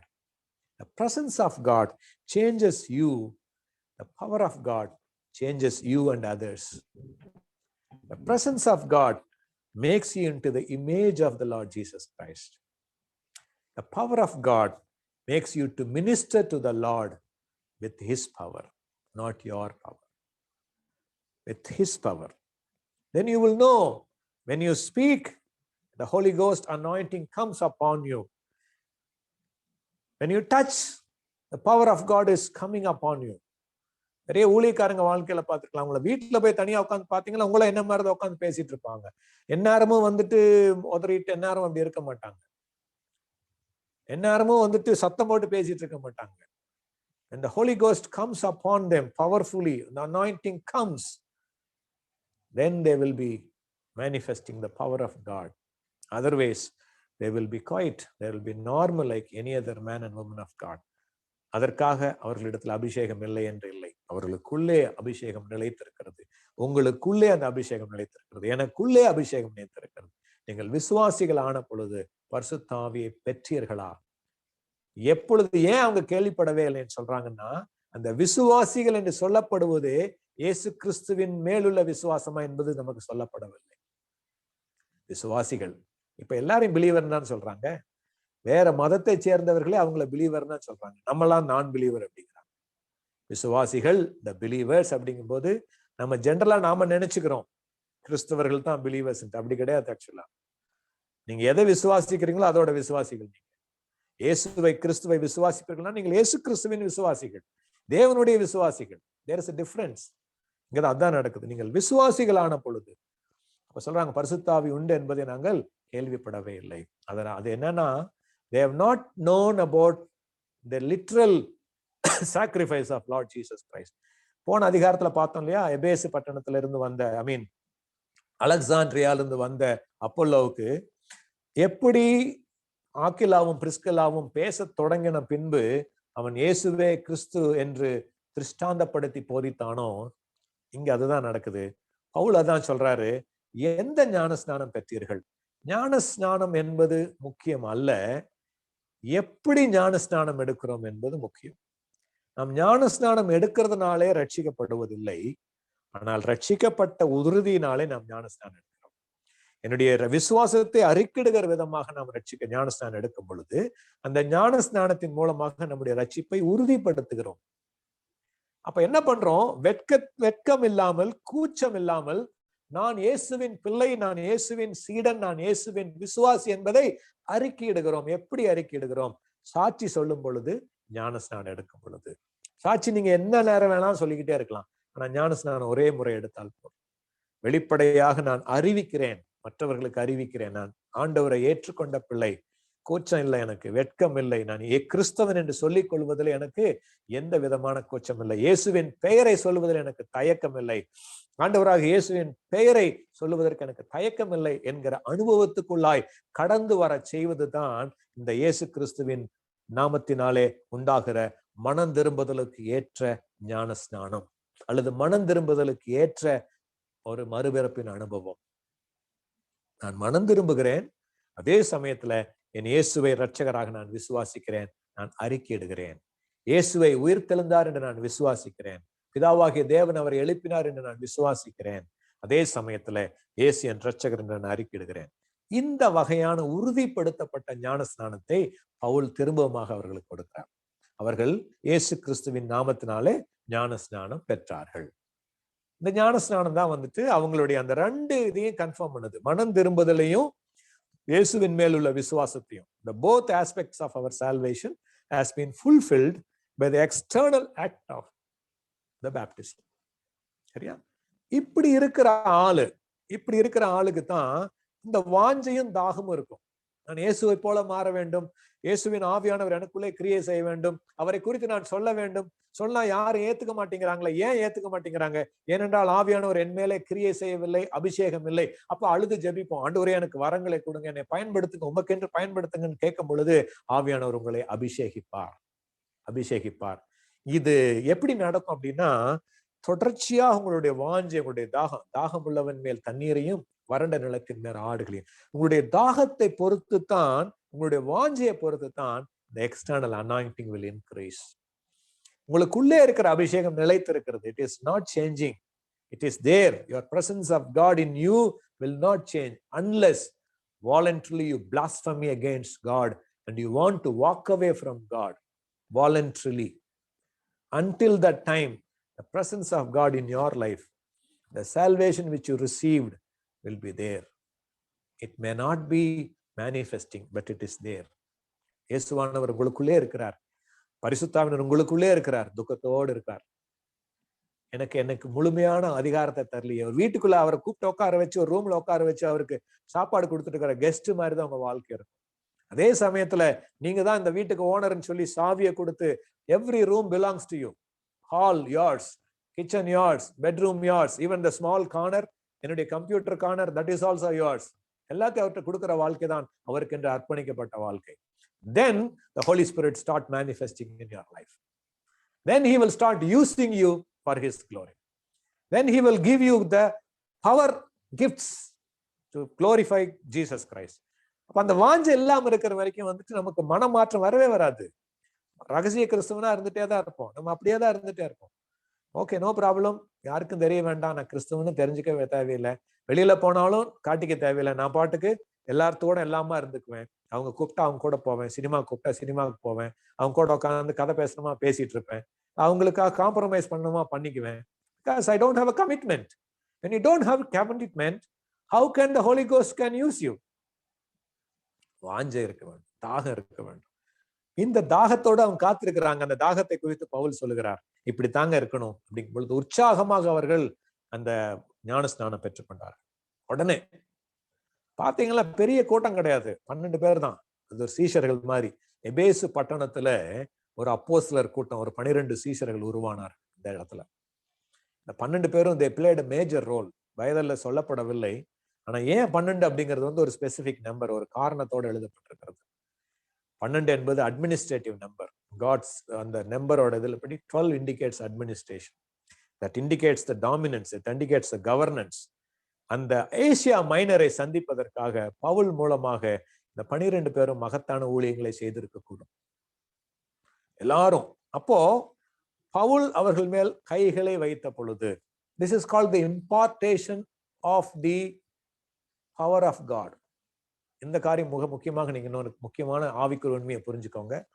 Nobody can impart the presence of God. Nobody can say, I give you Holy Spirit. That is non-scriptural. Holy Spirit cannot be given by any person. பரிசுத்த ஆவியானவர் தன்னுடைய இஷ்டத்தின்படியாக உங்கள் உள்ளத்தை AV மனம் திரும்ப வைத்து உங்களுக்குள்ளே வாசம் பண்ணுகிறார். அவர் தேவன். He is God, all powerful, omnipotent, omniscient, omnipresent God who chooses to come and live inside of you. Whereas அவரோடு கூட நடக்கிற அவருடைய பிள்ளைகளுக்கு தன்னுடைய வரங்களை அனுப்புவதற்காக, தன்னுடைய வல்லமையை கொடுப்பதற்காக அவர்களை பயன்படுத்துகிறார். That is what called the laying of hands. கைகளை வைக்குதல் என்பது என்ற காரியம் இந்த இடத்துல இருக்கும். நீங்க நிறைய இடத்துல வாசிச்சீங்கலாம் தெரியும். கைகளை வைத்ததினாலே அப்போஸ்தலர் 8ஆம் அதிகாரத்துல பேதுருவும் யோவானும் கைகளை வைத்த பொழுது பரிசுத்த ஆவியானவர் அவர்கள் மேலே வந்தார். அவர்கள் பேசும் பொழுது பரிசுத்த ஆவியானவர் மேலே இறங்கினார். இன்னொரு இடத்துல தீமோத்தேயுக்கு சொல்றார், சபையாகிய சங்கத்தார், மூப்பராகிய சங்கத்தார் உண்மையில் கைகளை வைத்த பொழுது உனக்கு வரம் கொடுக்கப்பட்டது. வரங்கள், வல்லமையின் வரங்கள்.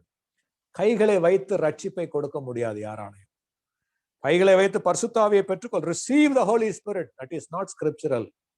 Receive the power. Receive his gift. Receive his healings. Receive his anointing. That is different. இதை நாம் புரிந்து கொள்ள வேண்டும். சரியா?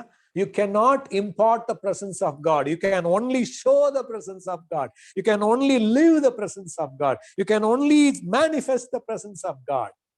Whereas the power of God can be imparted. அதனாலதான் இன்னைக்கும் தெரிந்து கொள்ளப்பட்ட தேவ பிள்ளைகள், நீங்களும் நானும் கூட அப்படிப்பட்ட தேவ பிள்ளைகளாக ஆக முடியும். உங்களுடைய வாஞ்சியை பொறுத்து, உங்களுடைய தாகத்தை பொறுத்து உங்களையும் கர்த்தர் அபிஷேகிப்பார். அந்த அபிஷேகத்தை கொடுப்பார், அந்த அத்தாரிட்டியை கொடுப்பார். You are walking Jesus.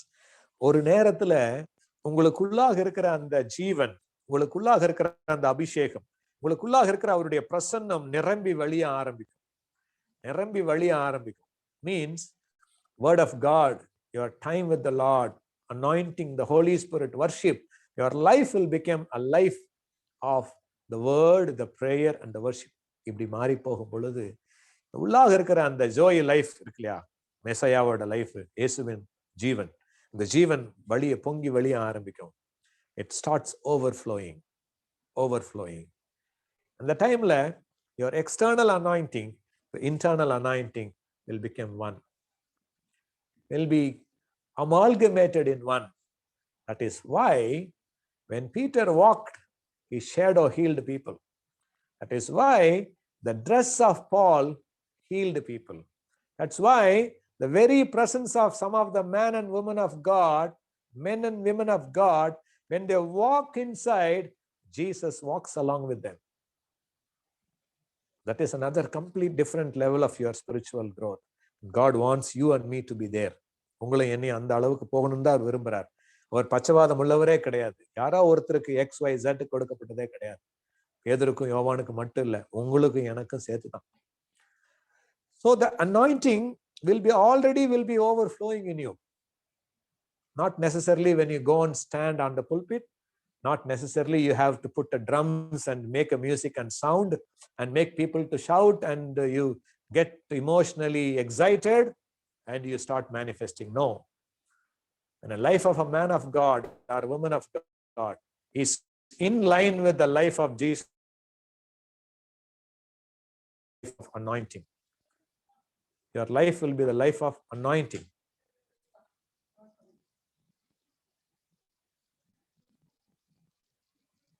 Am I audible? அப்போ இந்த நிலைமைதான் பவுலுக்கும் பேதுருவுக்கும் இன்னுமுள்ள மற்ற தேவ ஊழியர்களுக்கும் காணப்பட்ட காரியங்கள். அவர்களுடைய வாழ்க்கை அவரோடு கூட நடக்கிற வாழ்க்கையாக மாறி போனது.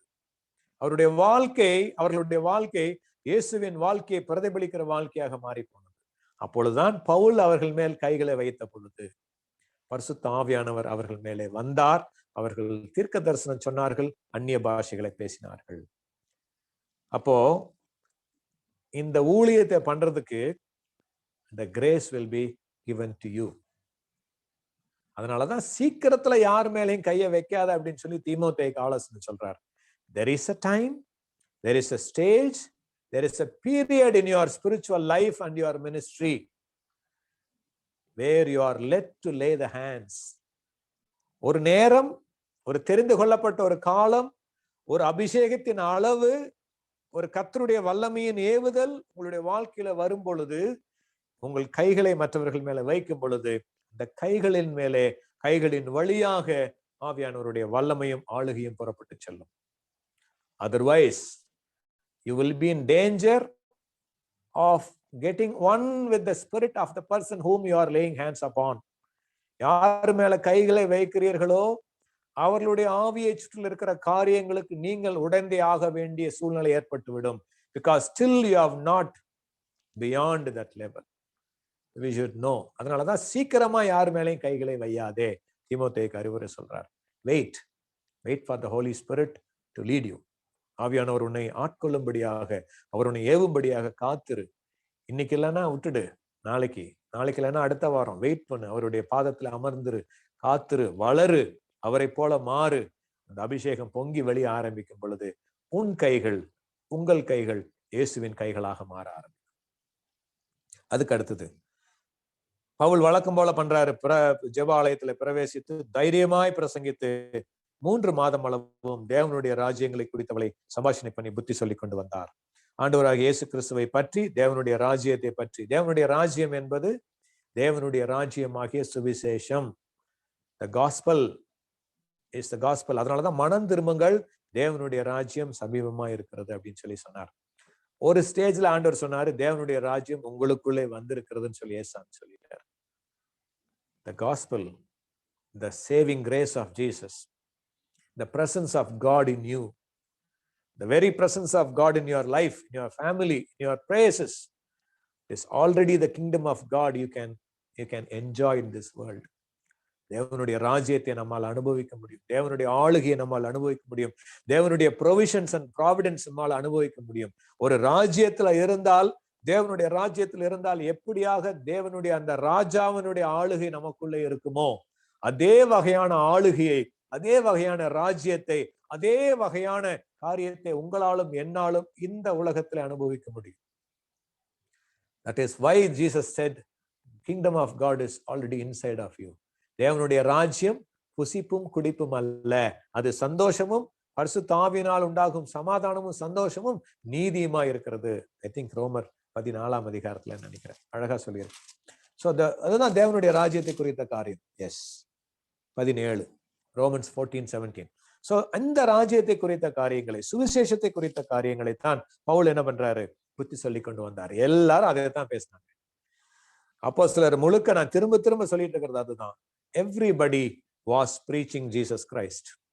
Everybody finally எங்க ஆரம்பிச்சாலும் கொண்டு வந்து they focused on the Lord Jesus Christ, because he is the salvation, he is the way, he is the truth, he is the life. அவர்தான் ஜீவன், அவர்தான் வழி, அவர்தான் சத்தியம், அவர்தான் நித்திய ஜீவன், அவர்தான் வாசல், அவர்தான் பிதாவை நமக்கு வெளிப்படுத்துகிறவர். வேதத்தின் அடி வேர் அவர்தான், வேதத்தின் ஆணி வேர் அவர்தான், ஈசாயின் வேர் அவர்தான், தாவீதின் வேர் அவர்தான், நமக்கென்று வெளியாக்கப்பட்ட ரகசியம் அவர்தான். அவரை குறித்துதான் பிரசங்கிக்க வேண்டும். அவங்க தான் அப்படிதான் பண்ணிட்டே இருப்பாங்க. அப்ப எதிர்ப்பு வருகிறது, உடனே என்ன பண்றாரு, அந்த யூதர்களுக்கு தான் எதிர்ப்பு வருது. எல்லா டைம்லயும் யூதர்களுக்கு தான் எதிர்ப்பு வரும். த்ரூ அவுட் நீங்க அப்போஸ்தலர் நடவடிக்கைகள் முழுக்க வாசிச்சீங்கன்னா 28ஆம் அதிகாரம் வரைக்கும் அவளுக்கு வந்த எதிர்ப்புகள் only because from the Jews. அவருடைய ஆட்கள் மூலமாகத்தான் வந்துச்சு. கடைசியா நீரோ மன்னன் கொல்ற வரைக்குமே வேற யாரும் அவரை தொந்தரவு பண்ணவே இல்லை. ரோம போர்ச்சேவரெல்லாம் அவர்கிட்ட ரொம்ப அன்பா இருந்தாங்க. பிலிப்பினா பட்டணத்து ஜெயிலர் அவர்கிட்ட வந்துட்டு விசுவாசியா மாறினார். கப்பல்ல கொண்டுட்டு போன அந்த ஜூலியஸ்ங்கிற அந்த தலைவர், படைத்தலைவர் அவருக்கு சப்போர்ட்டா தான் இருந்தாரு. ஃபேலிக்ஸ், பெரிய பெரிய கவர்னர்ஸ் எல்லாம் பவுலுக்கு சப்போர்ட்டா தான் இருந்தாங்க. யார் எதிர்ப்பு? யூதர்கள் தான் எதிர்ப்பு. இப்போ கூட அதை நம்ம நிறைய டைம் நோட் பண்றோம்ல. The opposition comes from our own. But be ready. That's how the pattern. That's how the pattern. Don't expect everybody to support you. Don't expect everybody to be in your side. Whom the Lord will bring, the Lord will bring. Whom the Lord will use, He will use. Whom the Lord will make you a channel, He will make you a channel. அவ்வளவுதான். இதாங்க நடக்குது. எதிர்த்த பொழுது பிரிஞ்சு வேற ஒரு இடத்துல போயிட்டு அவங்களுக்கு சொல்லிட்டு வந்துட்டு இருக்கிறார். பெரிய அடையாளங்களும் அற்புதங்களும் நடக்குது. பவுலின் மூலமாக அடையாளங்கள் அற்புதங்கள் நடக்குது. தேவன் விசேஷித்த அற்புதங்கள் பவுலின் கைகளினாலே, நான் வாசிக்கிறது 11:12 வாசிக்கிறேன். கைகளினாலே, கச்சைகளினாலே, உருமால்களினாலே. This is what called the lingering anointing. That's called the lingering anointing. அப்படியே மிதந்துகிட்டே இருக்கிற anointing. அந்த வல்லமை அப்படியே அது மேல அப்படியே சுத்திக்கிட்டே இருக்கு. ரைட்? எப்படி அப்படின்னா, பழைய ஏற்பாட்டுல எலிசா மரணம் அடைந்தான். மரணம் அடைந்த பிறகு அவனை தூக்கி ஒரு குழியில அடக்கம் பண்ணியிருக்கிறாங்க. ஒரு தண்டுகள் புறப்பட்டு போகுது. ஒரு பட்டாலியன் ஆஃப் ட்ரூப்ஸ் போறாங்க. அதுல ஒருத்தன் செத்துறான். அந்த செத்தவனை தூக்கி எலியா அடக்கம் பண்ணப்பட்டிருந்த அந்த இடத்துல போடுறாங்க. அந்த எலும்புகள் மேல் இவன் சரீரம் பட்ட உடனே மரித்து போனவன் உயிரோடு எழுந்தான். செத்து எத்தனை வருஷம் ஆச்சுன்னு தெரியல. குறைஞ்சது 1 வருஷமா தான் இருக்கும் அந்த எலும்புகள்லாம் வர்றதுக்கு. அந்த எலும்புல பட்ட உடனே the anointing was still even the dead bones of Elisha. That is the lingering anointing. It will be there. Shadows will carry the anointing. Your dress will carry the anointing. Your shirt will carry the anointing. இதைத்தான் நிறைய பேர் misuse பண்றாங்க. Prayer கர்ச்சீஃப்னு சொல்லி நீங்க இந்த kerchief வாங்கிட்டு போங்க, இது உங்களுக்கு ஆண்டவர் சுகம் கொடுப்பார், இத்தனை காணிக்கை கொடுத்து வாங்குங்கன்னு சொல்லிட்டு. This is marketing gimmicks. A person who is really in the presence of God, அவன் சொல்ல மாட்டான் நீ எடுத்துட்டு போய் போடு அப்படின்னு சொல்லிட்டு. Very rare. எலிசா அதுதான் பண்ணாரு. அந்த தடியை கொண்டு போய் வையினாரு. அதை வச்சு அவரோட எழுந்துக்கல. He thought that his staff is carrying the anointing. But the person who is carrying the staff should be the same level. கேஆசிட்ட சொன்னாரு, நீ வெளியில போகும்போது யார்கிட்டையும் பேசாத அப்படின்ட்டு. பேசியிருப்பான் யார்கிட்டயாவது. ஏன்னா கேஆசி அப்படிப்பட்ட ஆளு. யாருக்கிட்டையும் பதில் சொல்லாம நேரா போய் வை அப்படின்னாரு. அது பண்ணியிருக்க மாட்டார். அதனாலதான் அந்த பிள்ளை அந்த தடியை வச்ச போது கூட ஒன்னும் ரெஸ்பான்ஸ் வரல. Or the lingering anointing is not there, we don't know. Whereas the cloth of Paul, அவர்கிட்ட கேட்டு போட்டிருப்பாங்களா சும்மா போட்டாங்களான்னு தெரியல. எனக்கு அதை பத்தி எழுதப்படவில்லை. கலட்டி போட்டிருப்பாரு. அந்த எடுத்து அந்த துணியை கொண்டு போட்டாங்க, சுகமாயிட்டான். பிசாசு அலறி அடிச்சுட்டு ஓடுது. Even the anointing on you, the devils will know the anointing on you. மக்களுக்கு தெரிகிறதோ இல்லையோ, பிசாசு கட்டாயமா தெரியும். ஒரு தேவ மனிதன் மேலே, ஒரு தேவ மனுஷியின் மேலே இருக்கிற அந்த வல்லமையின் அபிஷேகம், the power of God's anointing on your life, of every one of our life, will be known and will be understood by the evil spirits, by the devil. பிசாசுகள் அவர்கள் விட்டு புறப்பட்டன, வியாதிக்காரர்கள் சுகமானார்கள். இதை பார்த்து கொஞ்சம் பேர் மந்திரவாதிகள் என்ன பண்ணிட்டாங்க, பவுலுக்கு சுகமாகுது, பவுல் சொன்னா சரியாகுது, சரி பவுலோட பேரை நம்மளும் யூஸ் பண்ணி பார்க்கலாம்னு சொல்லி பவுல் பிரசங்கிக்கிற இயேசுவின் நாமத்தினால உனக்கு கட்டளை எடுக்கிறோம். அது வெறும் வேர்டு தான். அந்த வேர்டுல ஜீவனே கிடையாது. அதான் நான் முதல்ல உங்களுக்கு சொன்னேன். ப்ராமிஸ் ஆகட்டும், வாக்கு தத்தங்கள் ஆகட்டும், ஜெபம் ஆகட்டும், வசனம் ஆகட்டும், when it doesn't carry the life of God in that, it is purely your word. It is not a word of God. That is why சும்மா பேசுற வார்த்தைகளுக்கு வல்லமை இல்லை. ஆனால் ஆவியானவரால் ஏவப்பட்டு பேசுகிற வார்த்தை உண்மையிலே தன்னுடைய வாழ்க்கை அவருக்கென்று வாழுகிற அந்த தேவ பிள்ளைகள், தேவ மனிதனுடைய மனுஷியோட வார்த்தையில வல்லமை இருக்கிறது காரணம். இவன் சொல்றான் 7 பேர் சேர்ந்து, 7 பேருமே ரிச்சுவல் பீப்புள், ரிலிஜியஸ் பீப்புள், பிரதான ஆசாரியனுடைய குமாரர்கள், பாஸ்டர்ஸ் சில்ட்ரன், பிரீஸ்ட் சில்ட்ரன், 7 பேரும். Maybe they are well versed in Torah, well versed in scripture, everything. Maybe they are assisting their father in the ministry also. We don't know. But the anointing is individual. My brother, my sister, it is for you. until the day you are walking with the Lord, the anointing will keep on increasing. When you concentrate on your anointing, when you concentrate, listen carefully, when you concentrate on your gifts, when you don't concentrate on the presence of God in you, when you are not keen on developing the close relationship and the fellowship, and you are not keen on continuing on that fellowship, when you start deviating upon your ministry, when you start deviating upon the gifts, when you start deviating upon the miracles that the Lord is doing through you, at one point of time, you will be in a danger of deviating from the presence of God. Still, கொஞ்ச நாள் அந்த வல்லமை கிரியை செய்துட்டே இருக்கும். ஏன்னா அவர் கொடுத்த அழைப்பு, அவர் கொடுத்த கிருபை, கிஃப்ட் அவ்வளவு சீக்கிரம் எடுக்கவே மாட்டார். சுகமாயிட்டு தான் இருப்பாங்க. But you will be lacking the presence of God. You will become a காளி பெருங்காய டப்பாவாக மாறி போய்விடுவோம். பர்ஃப்யூம் பாட்டில் காலி ஆயிடுச்சு, ஆனாலும் கொஞ்ச நாள் காத்து வந்துட்டு இருக்கும், ஸ்மெல் வந்துட்டு இருக்கும். ஒரிஜினலா ஒன்றும் இருக்காது. ஏன்னா அங்க ஃபில் பண்றதுக்கு ஒன்றும் இல்லை. You are only concentrating on the smell, concentrating on the outward. It is a dangerous thing. Be careful. And again, your word should be from the Spirit of God. Pavul பிரசங்கிக்கிற இயேசு கிறிஸ்துவின் நாமத்தை சொல்லி அடி வாங்கிட்டு 7 பேரும் குற்றுயிரும் குலையுயிருமாய் துணிகோடு இல்லாம விட்டான் துரத்துனான்ட்டு ஓடி போனாங்க. அந்த துணியை வச்சு சும்மா அந்த துணியை தூக்கி போட்ட பொழுது அந்த பிசாசு அவனை விட்டு ஓடினான். See the difference. See the difference. This is how the Holy Ghost works. அவர் நம்முடைய வார்த்தை, நம்முடைய ஊழியம் வசனத்தினாலே அல்ல, வல்லமையினாலே நிறைந்தது. நான் உங்களுக்குள்ளே கொண்டு வருகிற தேவனுடைய வார்த்தை ஜீவனுள்ளதாயும் ஆவியுள்ளதாயும் இருக்கிறது. வெறுமனே பேச்சினால் அல்ல, பலத்தினாலே நிறைந்திருக்கிற தேவனுடைய ஞானம், தேவனுடைய வல்லமை. Your life, your ministry, your family should be a life of showing the power of God, not just doing sort of things like this. Danger. Okay? அவன் இயேசுவின் பேரைத்தான் சொன்னான். பவுல் பிரசங்கிக்கிற இயேசுவின் பேரை தான் சொன்னான். பிசாசுக்கு நல்லா தெரியும், இயேசுவையும் தெரியும், பவுலையும் தெரியும். நீ யார்? நீ யார்? கேள்வி அதுதான். Are you somebody else or you are Jesus? இயேசுவின் உடையவனாக இருந்தால், இயேசுவின் உடையவளாக இருந்தால் அதே டோன்ல சொல்லும், நீ இயேசுவோடவ, நீ இயேசுவோட பிள்ளை, இயேசுவோட பையன், மகன், நான் ஓடி போயிடுறேன்னு பிசாசு ஓடிடும். பொல்லாத ஆவி அவர்களை மேற்கொண்டதுன்னு பார்க்கும். இதை பார்த்து எல்லாத்துக்கும் பயம். எதை பார்த்து பயம் பாருங்களேன், இந்த பிசாசு அடிச்சு துரத்துனதை பார்த்து எல்லாரும் பயந்து விசுவாசிச்சாங்க. அல்லேலூயா. இந்த வசனம் இங்க வரல. அவருடைய சரீரத்திலிருந்து கச்சைகளையும் உருமால்களையும் போட்ட பொழுது பிசாசுகள் ஓடிச்சுன்னு சொல்ற இடத்துல இது கர்த்தராகிய இயேசுவின் நாமம் மகிமைப்பட்டது வரல. இந்த பிரதான ஸ்கேவாவோட பிள்ளைங்க அடிச்சு துரத்தப்பட்ட, பிசாசினால அடிச்சு விரட்டப்பட்ட பிறகு இது எல்லாருக்கும் தெரிய வந்தது. எல்லாரும் பயமடைந்தார்கள். இயேசுவின் நாமம் மகிமைப்பட்டது. Remember, always remember again, the name of Jesus Christ should be glorified, will be glorified, to be glorified.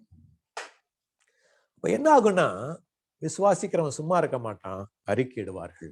விசுவாசித்தவர்கள் அநேகர் வந்து தங்கள் செய்களை வெளிப்படுத்தி அறிக்கையிட்டார்கள். இதுதான் நான் சொன்னேன், அறிக்கையிடுவாயானால். நாவிலே அறிக்கை பண்ணி, விசுவாசத்துல இருதயத்துல இயேசு உயிரோடு எழுந்தார், மரித்தார், அடக்கம் பண்ணப்பட்டார், உயிரோடு எழுந்தார் என்று விசுவாசிக்கும் பொழுது, வாயினாலே இயேசு ரட்சகர் என்று அறிக்கை பண்ணும் பொழுது நாம் ரட்சிக்கப்படுவோம். அதான் அறிக்கையிட்டார்கள். வார்த்தையினால் அறிக்கையிடுவது மட்டுமல்ல, செய்கையினாலே அறிக்கையிட்டார்கள். மந்திரவாதிகள் எல்லாம் தங்கள் புத்தகங்களை கொண்டு வந்து எரித்தார்களாம். 50,000 வெள்ளிக்காசாக எரித்தார்கள். 50,000 வெள்ளிக்காசு. இந்த எரிக்கப்பட்ட புஸ்தகங்கள் அவ்வளவு 50,000 சில்வர் காயின்ஸ். அந்த காலத்துல எவ்வளவு பெருசுன்னு பாருங்களேன்.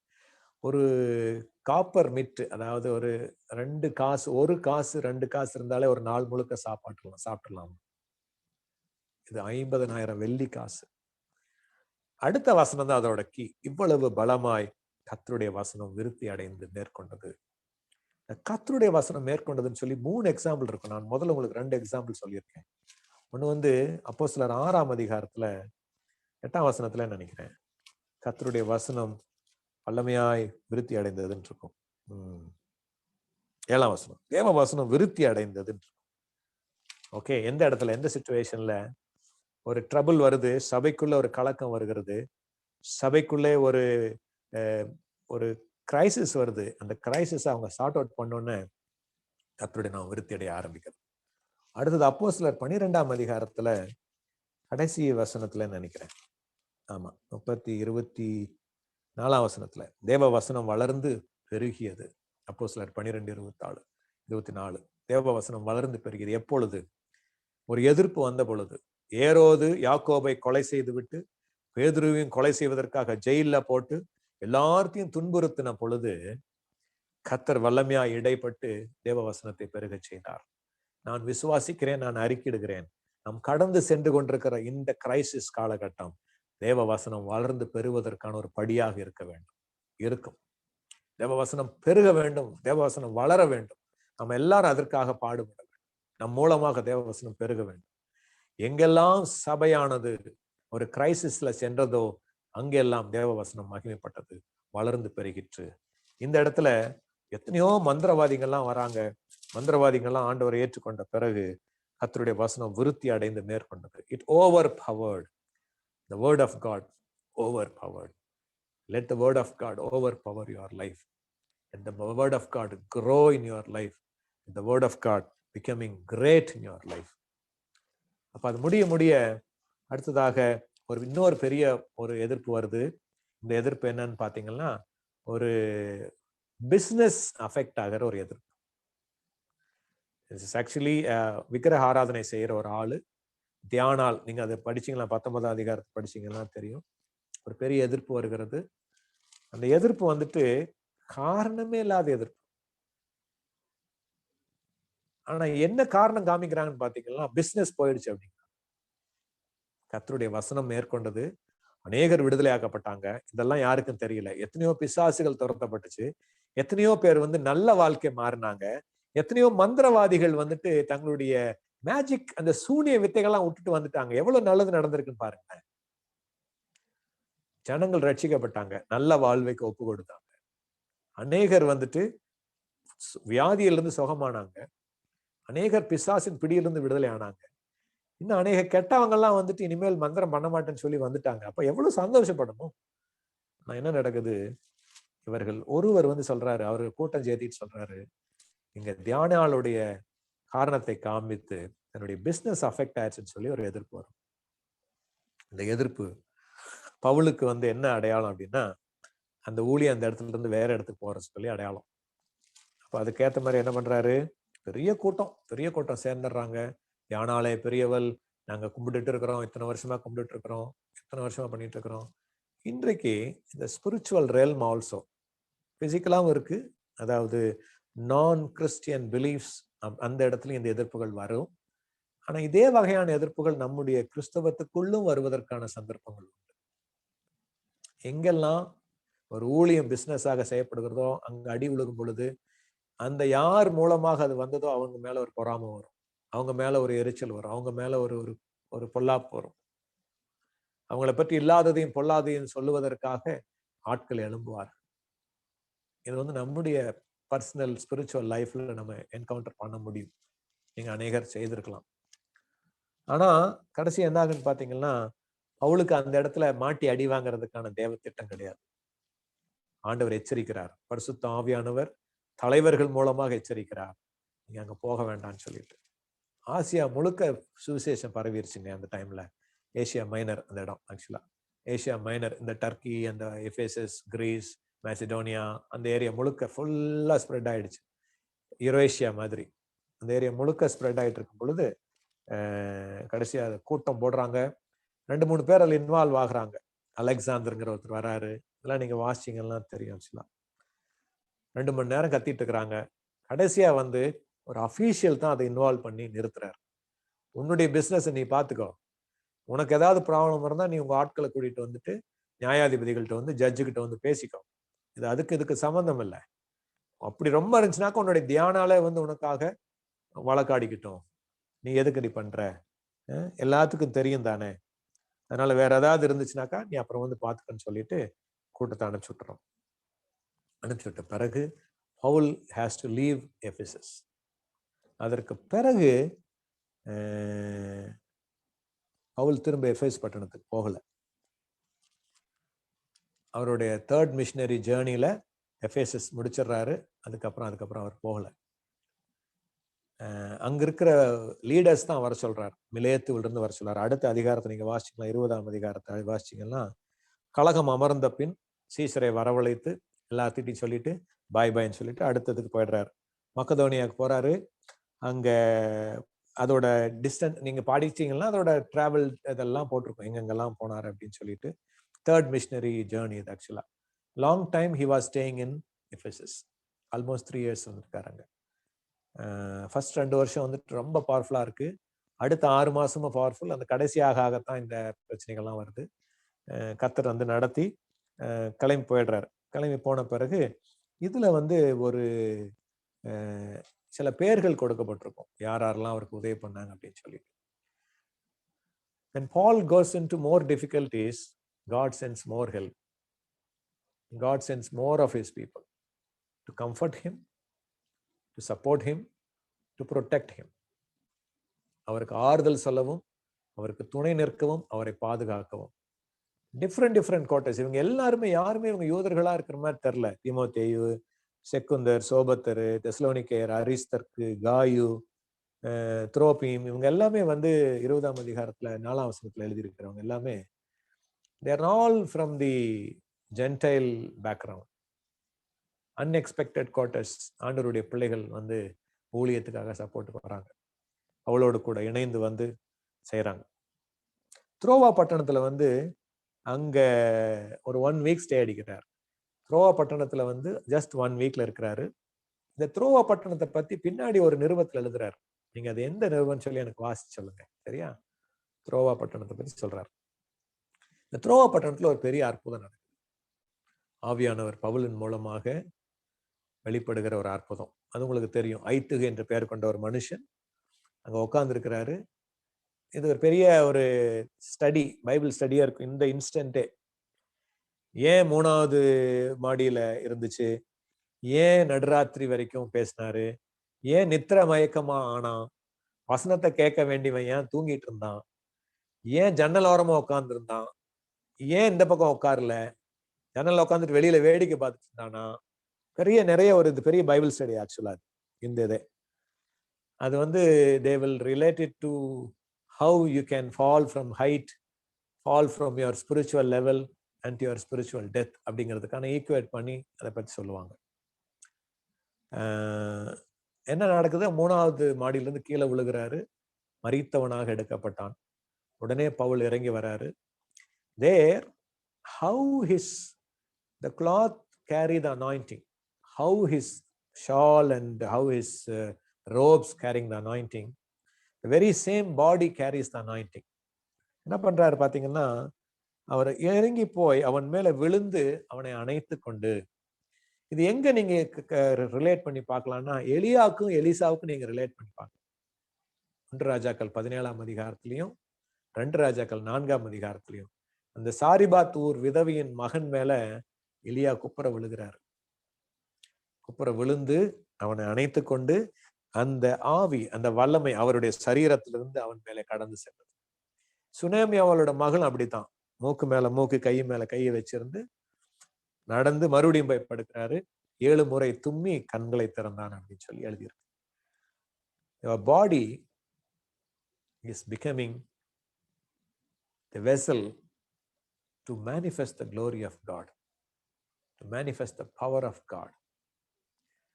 It took, இந்த அற்புதம் வர வரைக்கும் so many years of Paul's life பத்தி பாக்குறோம்ல. எத்தனை வருஷம் கடந்துருச்சு, 20-25 வருஷமா, எத்தனை வருஷம் ஆச்சுன்னு தெரியல. How he grows from the spirit it into the his soul, then into his body, his cloth. Now Paul is the embodiment of Christ. அதனாலதான் கலாத்தியர் 6ஆம் அதிகாரம் சொல்றாரு, கிறிஸ்துவின் அச்சடையாளங்களை நான் என் சரீரத்திலே தரித்திருக்கிறேன். I carry the signs, I carry the symbols, I carry all the marks of the Lord Jesus Christ in my body. எவ்வளவு ஒரு ஒரு ஸ்பிரிச்சுவல் டிரான்ஸ்ஃபர்மேஷன் பாருங்களேன். He says, அது ஒரு அருமையான வாசனம். அது இயேசுவின் அச்சடையாளங்களை நான் என்னுடைய சரீரத்திலே நான் சுமந்து கொண்டிருக்கிறேன் அப்படின்னு சொல்லி சொல்றார். 17ஆம் வசனம், கலாத்தியர் 6:17. நீ ஒருவனும் எனக்கு வருத்தம் உண்டாக்காதிருப்பானாக, கர்த்தராகிய இயேசுவினுடைய அச்ச அடையாளங்களை நான் என் சரீரத்திலே தரித்து கொண்டிருக்கிறேன். அந்த ஜீவன் தான் அந்த மரித்து போன அந்த மகனை அப்படியே உயிரோடு எழுப்பினது. He didn't say anything. இயேசுவின் நாமத்தினால உயிரோடு எழுந்து ஒண்ணுமே சொல்ல. He went down, just hugged him, அணைத்து கொண்டு, கவலைப்படாதீங்க, இவன் உயிர் இவனுக்குள்ளதான் இருக்கு. See, this is the life God wants you and me to go through. இதுக்கு மேல நீங்க கையில வச்சு ஜெபிங்களேன். ஆண்டவரே, இந்த வல்லமை எனக்கு தாங்கப்பா, என்னை இதை போல மாற்றுங்க, இதன் மூலமாக உம்முடைய சுவிசேஷம் அறிவிக்கப்படட்டும், நானும் உம்மை போல பவுலை போல வல்லமையாய் பயன்படுத்தப்படட்டும். ஆண்டவரே, ஆவியானவர் எப்படி பவுலின் மூலமாய் நீர் செயல்பட்டீரோ என் மூலமாகவும் செயல்படுங்க அப்படின்னு சொல்லி நீங்க ஜெபிக்கும் பொழுது ஆண்டவர் உங்களுக்கும் உங்கள் மூலமாக இதை செய்வார். It may not be today, but as you grow, this is what I'm telling you repeatedly. You have to keep growing in the image of the Lord Jesus Christ. இயேசுவின் சாயலாக வளர்ந்து கொண்டே வர வேண்டும். Every day is an experience. Every day is a new experience. Every day is a higher experience. Last year, how you were spiritually, this year you should be higher. Yesterday, how you were spiritually, today you will be higher. Tomorrow you will be still higher. Christian life is a life of growth. Inner man. வெளியான மனிதன் நாளுக்கு நாள் உருவழிந்து போனாலும் உள்ளான மனிதன் நாளுக்கு நாள் புதிதாக்கப்பட்டு கொண்டே இருக்கிறான். 2 கொரிந்தியர் 4ஆம் அதிகாரத்தில் உள்ளான மனிதன் புதிதாக்கப்பட்டு கொண்டே இருக்கிறான். உங்களுக்கும் எனக்கும் கர்த்தர் அந்த புதிதாக்குற ஆவியை தந்தருள்வாராக. இன்னைக்கு இதோட முடிச்சிடலாம். How the anointing, these 2 chapters mainly, how the anointing, the lingering anointing of the Holy Spirit, the presence of God, the power of God, how the Holy Spirit is manifested by his power. At one point of time, you will become the embodiment of Jesus Christ. சாது சுந்தர் சிங் பத்தி ஒரு கதை சொல்லியிருப்பாங்க, உங்களுக்கு தெரிஞ்சிருக்கும். வீட்டுக்கு போய் கதவை தட்டினா கதவை திறக்கிறவங்க வந்து அந்த ஒரு பொண்ணு பார்த்துட்டு குழந்தை போய் உள்ள போய் அவங்க அம்மாட்ட சொல்லிச்சான், ஏசாமி வந்திருக்கிறாரு, வாசல்ல நிக்கிறாரு அப்படின்னு சொல்லி. She has not seen Jesus Christ. She saw Jesus in Sadhu Sundar Singh. People should see Jesus in you and me, my brother, my sister. This is my heart's desire. This is God's heart's desire. ரோமர் 8:29. நீங்கள் நானும் நம்முடைய குமாரனுடைய சாயலுக்கு ஒப்பாகும்படியாக அவர் நம்மை முன்குறித்திருக்கிறார். தம்முடைய குமாரன், அழகா இருக்கு, நான் வாசிக்கிறேன். 29, ரோமர் 8:29.